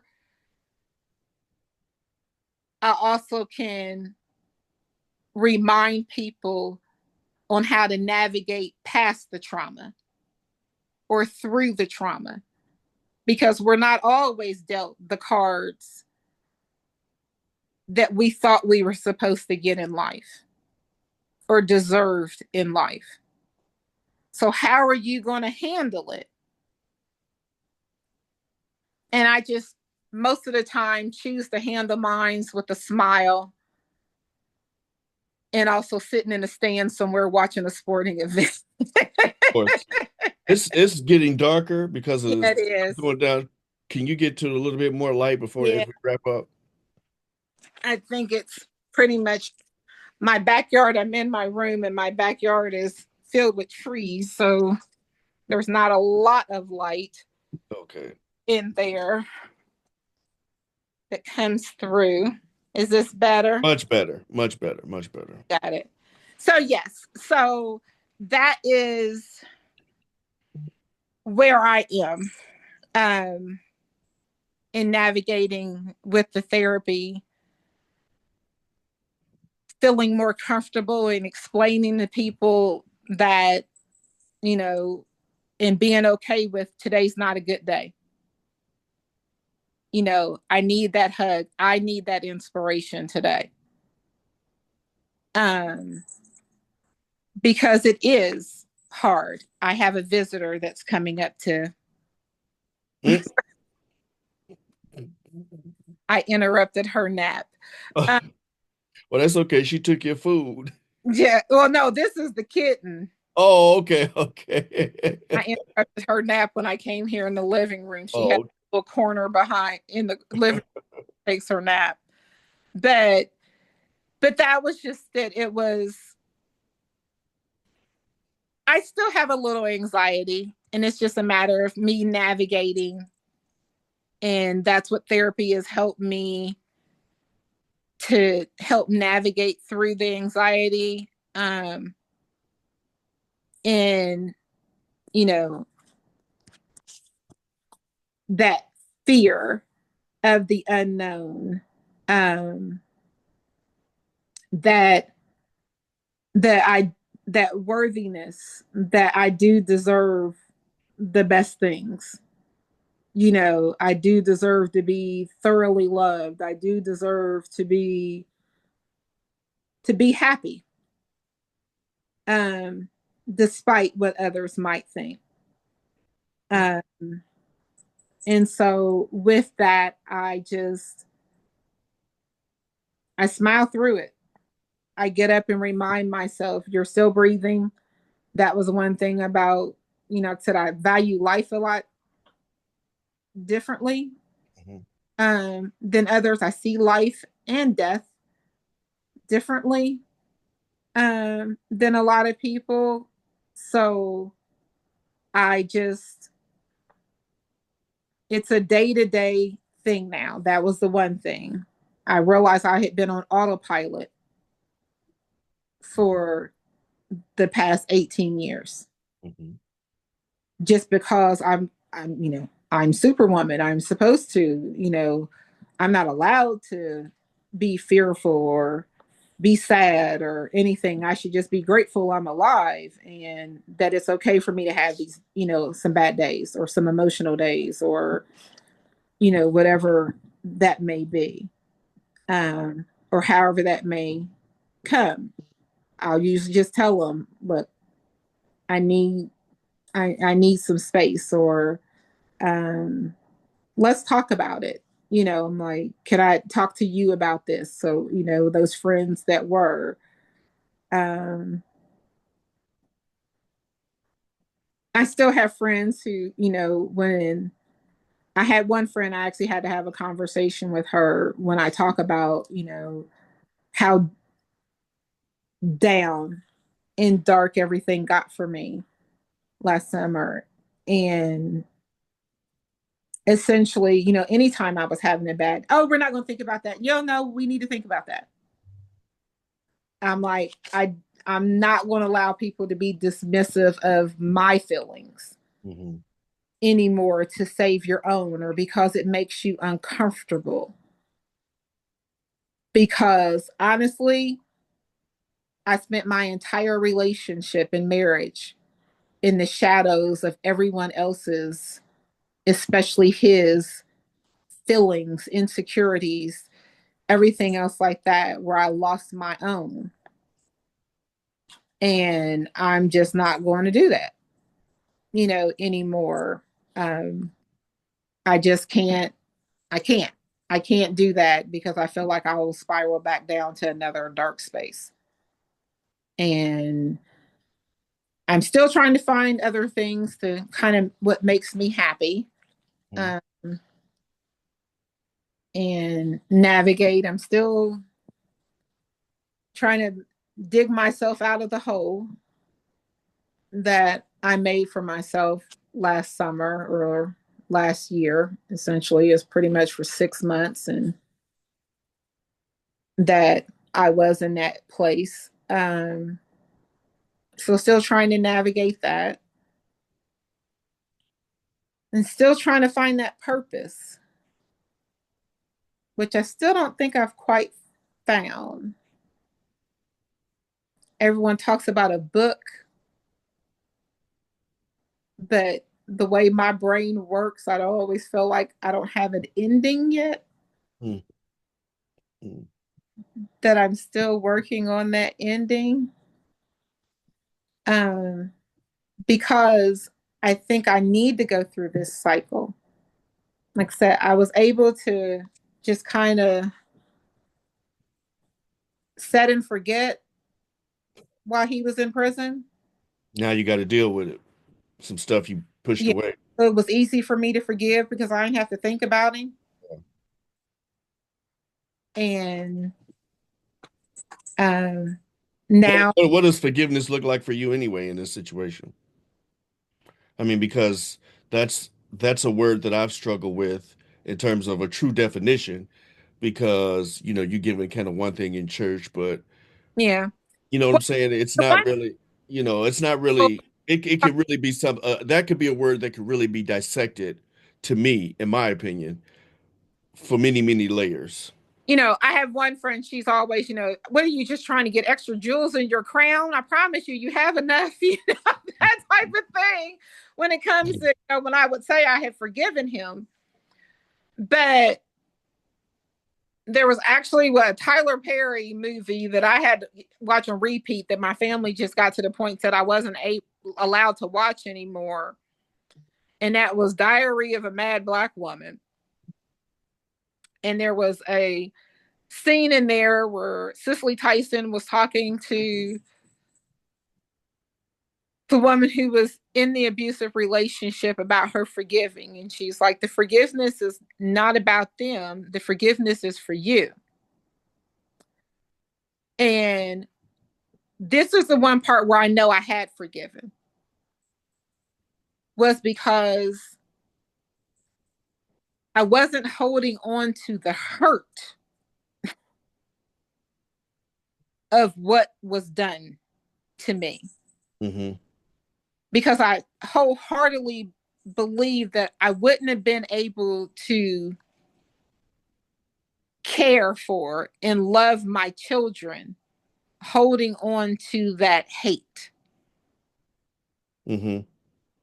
or anybody for that matter. So that was the one thing that I was able to find my smile through the scars. Hmm. That was part of the forgiveness. And that's what I try to tell people. Forgiveness is not saying you're going to forget, even though I had one pastor that says, well, if you haven't forgotten, it's not true forgiveness. Oh boy. Be able to go through the day as if it never happened. Hmm. That's crazy. That's I insane. kind of dispute that. That's insane. And my reason for being is just me in the flesh. As much as I wish I could forget about what happened, if I look at any part of my body from the knees up, there is a reminder Even if I choose not to look in mirrors that day, because there are days I choose not to look in a mirror, I still have to look at my hands and it's a reminder. Um, so it's a matter of just not choosing not to let the hurt of the trauma navigate your life. You know, I don't feel like I would have been able to physically heal as well as I have healed, holding on to that hurt, holding on to that anger. Mm-hmm. I don't want to walk around mad at the world. Mm-hmm. I hated that person because I became that person all over again last summer to people I loved. Mm-hmm. I hated that. I hated that part of me. I hated that all of that was resurrecting back in me because that last time he put his hands on me, I went to that dark place. And I swore I would never go to that dark place again. And I found myself going to that dark place. And so I hated that part of it. Um, Forgiveness is literally not letting the hurt navigate your life. Mm. It has nothing to do with allowing that person back into your life. It has nothing to do with condoning their behavior of the person who might have hurt you or the situation that might have hurt you. It's not a matter of condoning or accepting what they've done. It's a matter, well, of condoning. Accepting, yes, it happened. Now, what are you going to do? That is what I've had to do. Even when I didn't want to do it, I had to do it. Mm. You know, I had to figure it out. Do I want to be this miserable? And I think a lot of people's shock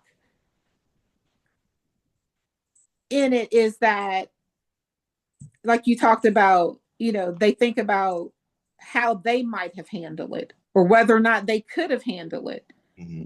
And I've had friends, they were like, I couldn't have done it. I couldn't have dealt with what you did, you know, in the fact that I didn't bury my head in the sand or I didn't off myself all those years ago. That's when the resiliency that people have put over me to a fault, you Mm. know, has occurred where they think I can handle anything and everything because I've handled and survived this. And that is so far from the truth. So far. I need that shoulder. I need to let out these tears, which that was the other thing. I didn't allow myself to cry for years. I didn't think I was allowed to cry. Outside of the death of my dad and a couple of close relatives, I didn't cry. I didn't take pain meds. My kids would have to beg me to take pain meds when I'd be in pain. I'm like, this is just what it has to be. No, I'll just suffer through the pain. Now, this last question I'm going to ask you before we get out of here, maybe the most difficult, um, and it may be unfair. I don't know.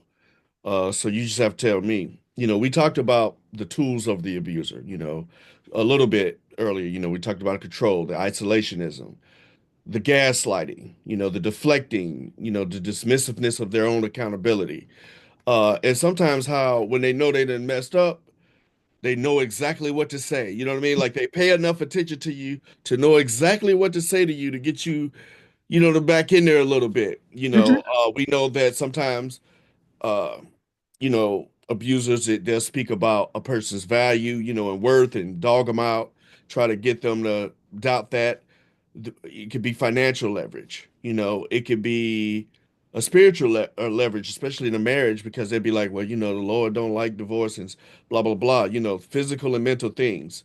So with all those things, you know, happening, whether it's a man or a woman who are in these situations, are there any of those that you want to talk about for someone who says, hey, I hear you, I'm in this situation, I don't know what to do? They may be tackling one, two, or all of these or more. Because I go back to my own family. I go back to friends. You have people who say, "Hey, you can get out. You can do this. They're tools, yada yada yada." But it's so hard. So is there anything, But if that you could say to that I that person in that situation to help them see that they can start to plan, at least start planning to remove themselves and see themselves in a way, because again, it's taxing. Like, especially if you're with that person every day, it's taxing. Mhm, It's one thing if you can get off to yourself. And mhm. I'm talking because I'm building up scenarios of different things that people can think of, Yeah. like if you're by yourself for a while, well, you can deal with it, you can, and then that person's there again, and then they're taking your energy, they're Mhm. asking you for stuff, they're demanding your time, your emotion, your attention, your services. Uh, so is there anything you can say to a person Well, struggling okay. in that type of So situation? here's the thing, the question that's always asked of abuse victims. Well, why didn't you leave? Well, not everybody has the support. Not everybody has, I had to give up my house. Thankfully, my parents allowed me to move in with them. Hmm. Not everybody has that. But here's the biggest thing. And I brought this up to a reporter some years ago when the whole Ray Rice incident was going on. Yep. And I remember Channel 6 called me, so what do you think about this? And I was like, her daddy signed off on the marriage after the elevator incident. Hmm. Why would she ever think Come on, man. Come on. that it was better? Come on, man. Yeah. Yeah. And that was the thing. It's like until an abuse victim knows and has some security that it is better outside of that, or they feel like they have that lifeline, they don't stay in, because most abusers, it ain't every day. There's always honeymoon phases. They're always, like I said, me and my ex-husband, we went years without there being an incident. So they have to, an abuse victim needs to know that life is better outside. But if you're finally, constantly getting berated by family, um, they're going to think that it's better just to stay. So give an outlet. Now, for the person that's being abused, the one thing that I didn't do that I would encourage those to do, even if it's just one person, find someone you can confide in. I didn't. I kept everything bottled up. I remember I told one friend that he hit me and everything else like that. And even then, it was, like I said, it felt like it was an isolated incident because it's not like it happened every day. And I felt like I was complaining. Um, find a person that confides in you. Find a person that you can confide in, that loves you, that wants better for you. Um, Trust them and make a plan. That plan ain't going to necessarily be, if you truly want to get out, make a plan. It may not be overnight, it may not even be pretty. Mhm. Sadly, I said if I ever did win the Mega Million, the one of the things I would do is create more battered women shelters. There's only one One in Columbus. in Columbus. There's only one. So just imagine how many beds. Mm. Just imagine how, if you are a woman, it might be easier if it's just you. But what about a woman with 3 kids who the husband decided that she didn't need to work because he wanted her to stay home with the kids, and so she doesn't have any income? Um, or to, oh, just go move somewhere else. Well, somewhere else includes a security deposit and first month's and last month's rent, and you don't have anything because all the finances are tied to them. Mm. You don't have family that got a few $1,000s just sitting there to give you. It's not as easy. So think before judging Mhm. about why a woman stays, and maybe offer some assistance and help in whatever form that you can to help her get out. Um, because it's so much more than just leave. Um, Correct like me if I'm wrong, Miss. Correct me if I'm wrong. In that friendship or that person that you're confiding in, I think you have to be selective in terms oh, of absolutely. definitely got to be selective, and it's got to be that kind of person, you know, like you said, there's a process. It's a process to making a move like that. And sometimes you just want to vent and you don't want no advice. You don't want nobody telling you what you need to do.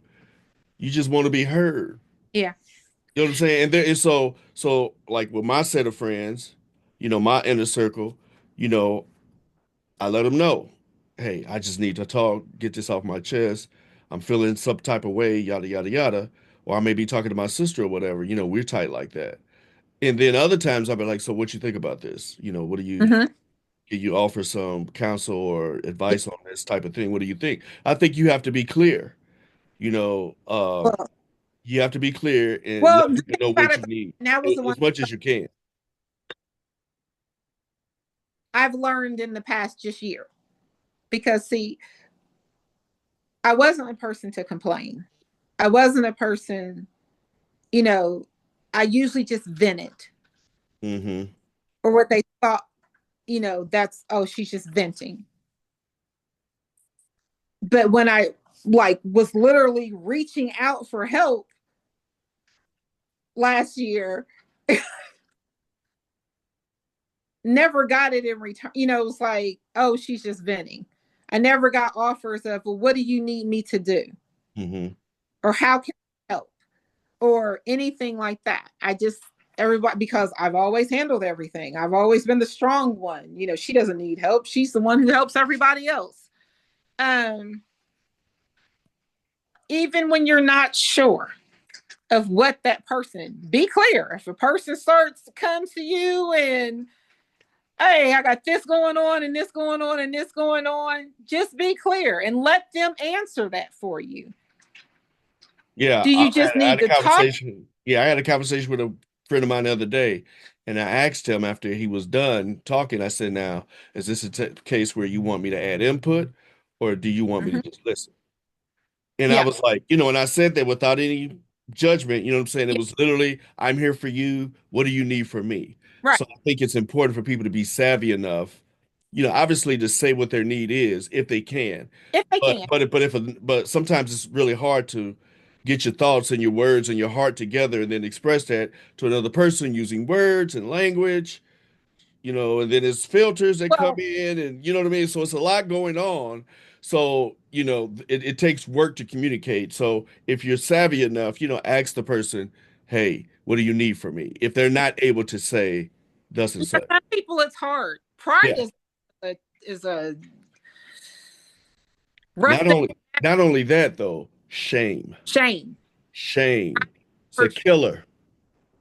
Because remember, I was the strong one that everyone else came through my entire life. I was the prideful one. I was Miss K. Mullins. I was the athlete. I was this. I was that. So to even admit that I was in an abusive relationship where he was doing the things that he was doing was completely shameful. Like I said, it was shameful for years for me to even admit that he hit me. Right, exactly. And that's the difference. So there's a And difference this between after, pride and shame. You know what I mean? Hubris. There's a difference between pride, hubris, and shame. yeah, Pride is, hey, I'm gonna do the best I can. This is my standard. yeah, I got a pride in myself for this standard. Hubris is, I think I'm better than you. Uh, yes, you know what I'm saying? So that's different. And then shame is not something bad is happening to me, not, but it's I'm bad. yes. I'm the problem. I'm the problem. That's shame. And so we need to be able to always differentiate between those and not think that pride is a bad thing. Pride is a good thing because it gives you a standard, whatever your standard is. Hubris is when you think you're better. That's the only time it gets into a messy situation Mhm. is when you think that your shit is better than somebody else's shit, more valuable than somebody else's shit. Or the other thing, though, is that when others think that your shit is better. So remember, I Yeah, that too. Yeah, you're right. Yep. outside, well, why are you complaining? You got this house, you got, the kids, the cars, the pool in the backyard, blah, blah, blah, blah. Now, why are you complaining? You got the husband that loves you and dotes over you and everything else like that. Why are you complaining? Because they think you're being hubris. Yeah. And so for me, until I just had to finally, and thankfully, I had a couple of friends who helped me realize that life on the other side was going to be better. And that looked different for a lot of people because, like I said, I had to give up my house a few months after I put him out, after the last time, he put his hands on me. And I felt enough courage to say, this has to end. Moving to my parents, and I had one girlfriend who I worked with who was like, we're about to have some fun. You ain't experienced fun in a very long time. That's just about you. And I was able to see life that didn't navigate or didn't revolve around him. And it ain't that I could made my life revolve around him. He made sure my life revolved around him Hmm. by having my family's ear, Hmm.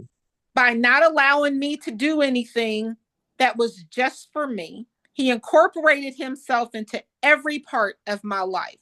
So be very leery of that. Hmm. You know, I just had to point out to my friend, I am never, ever going to question or talk you out of going to spend time with your family and friends and not include me. Hmm. That is never going to be a space that I'm going to be in. Hmm. I'm always going to encourage that. I got guilted into going to church because his insecurities couldn't stand the fact that I had friends that he didn't know or couldn't get close enough to manipulate their mindset about me Yeah. Yeah. because we only saw each other in church. So Mm. I got guilted about going into church where it was an argument. So I just stopped going just to stop the arguing. Have church at home. Yeah. Yeah, well, that was just it. This was before, churches at home and everything else like that. So that had its own spiral effect that my kids thought I was getting rid of them because I wanted them. They enjoyed church and going to church. I'd be calling my dad, "Can you come pick up the kids and take them to church with you? I'm gonna stay home today." Yeah, because this crazy motherfucker think I'm trying to fuck the deep. Exactly. Yeah. And that was the thing. It was like your own insecurities, their own insecurities. It was his. And then one pastor actually pointed out to me, because I remember when I finally got to the point, I was like, he didn't deserve me. Mm. And one pastor pointed out, he said, but the problem was, the problem wasn't the fact that you didn't think he deserves you. The problem was he didn't think he deserves you. Correct. Yep. He felt he outkicked his coverage, so he had to control it to keep it. Control it. He Yeah. had to control it and work to the level of that he was comfortable with. So I couldn't talk to my fellow coaches or the friends that I had known since childhood.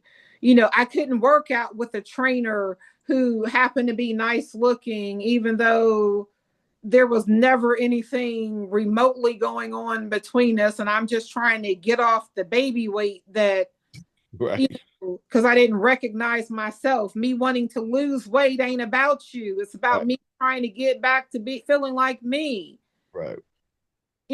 Those type of things. And just being unapologetic about it after a while. But for those who think they might suspect someone's in an abusive relationship, offer an olive branch. Do you need some space? Do you need a room place to vent? Do you need some time alone? I can be your alibi. We can make a plan. Something, you know, something, because until life looks better on the outside, especially in these hard times, I worked. I actually made a little more money than he did when we were married. But to try to navigate a life that I had spent on two, that I had built on two incomes and then try to think about one,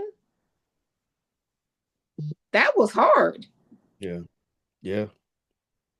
That was hard. And then even in not having that support, because everyone thought he was the best son-in-law ever, because they didn't see, or honestly, because I didn't share just how dark things were, or they're not looking at me and asking, or "Miss, are you depressed? Is something wrong with you?" Because they're caring, it'd be like, "What are you doing wrong?" Hmm. Yeah, I got you. Well, Miss, you have spent a ton of Thank time with us, and I just really want to thank you for that. I also want to say, man, thank you again for trusting us um, to open up this way. I can tell you myself personally, I think like you said, when people say that you're strong and resilient, you know, there's a lot that goes into that, but I want you to remember it is a compliment, you know what I mean, to them. And I know. and and in addition to all those things, like I can tell you for me personally, I just think you're a dope ass woman. You know what I'm saying? Like I think you're extremely intelligent, thoughtful, self-aware. Those are the things that I pride myself on, if you will.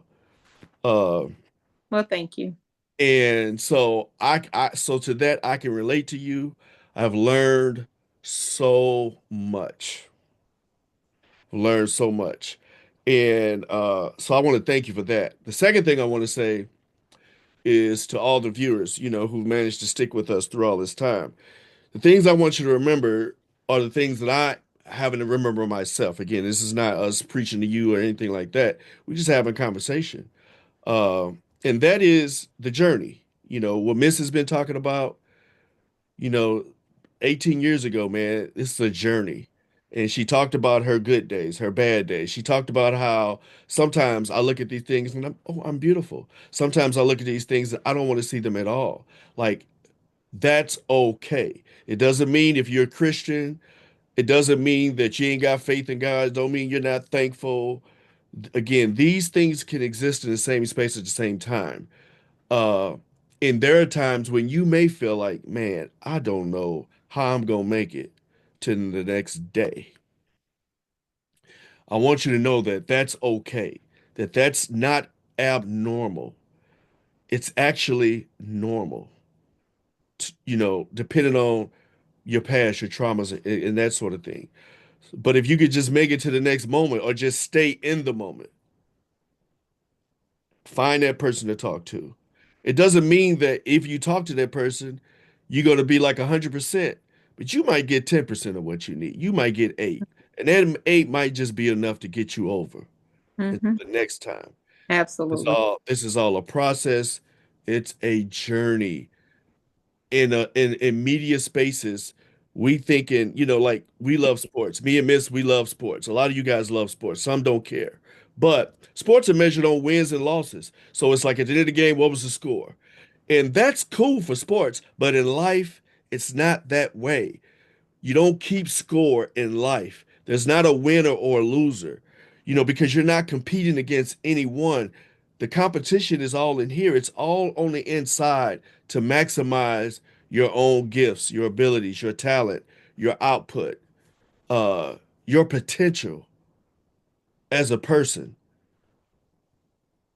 That's the competition is, can I push myself to be my best self in all areas of my life?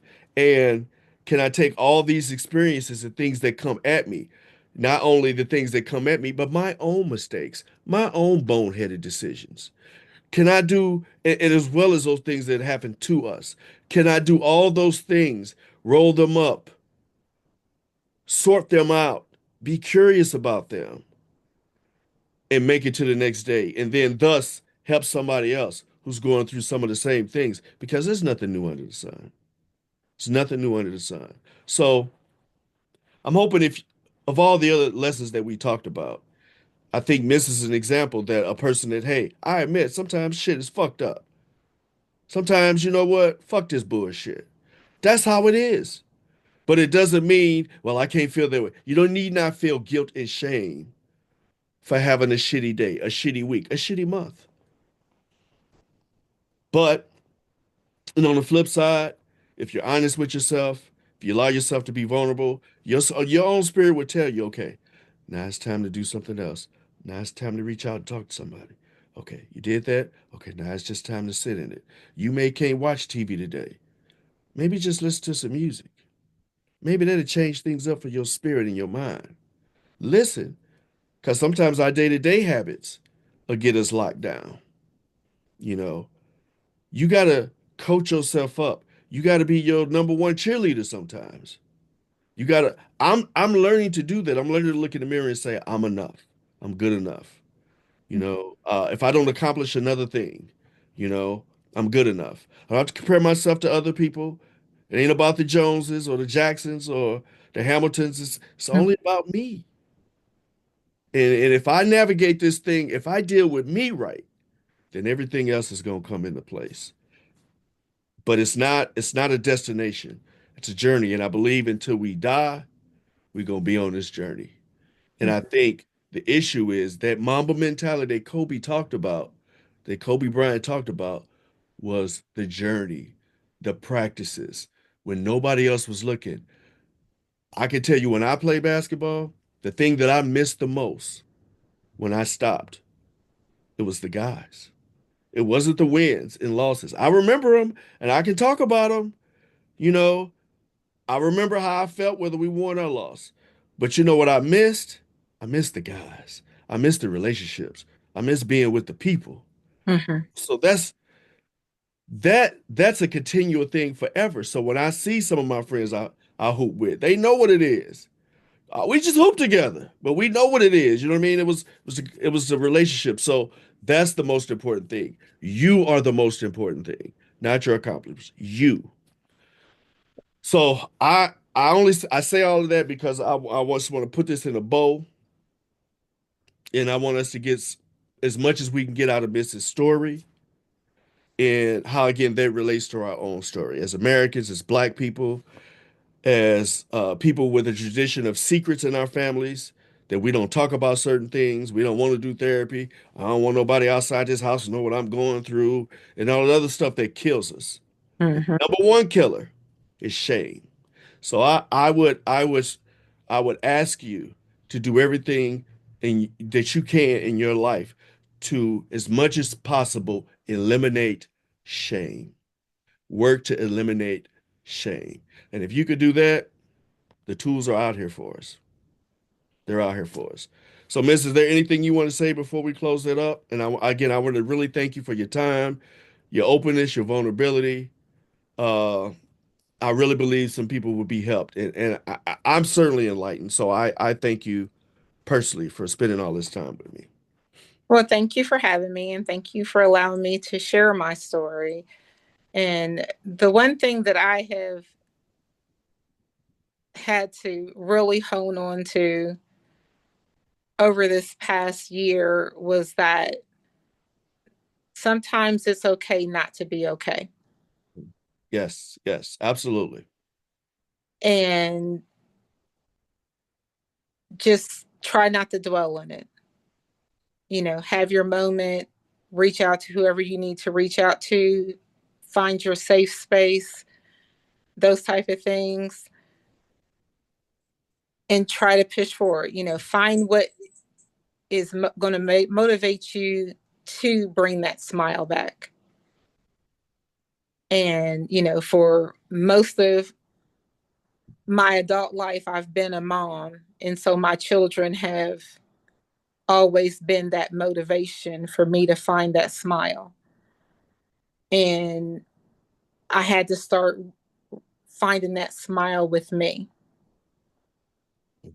So it's okay not to be okay all the time, but just try to find that place, that song, that show, that person that can bring that smile back to you.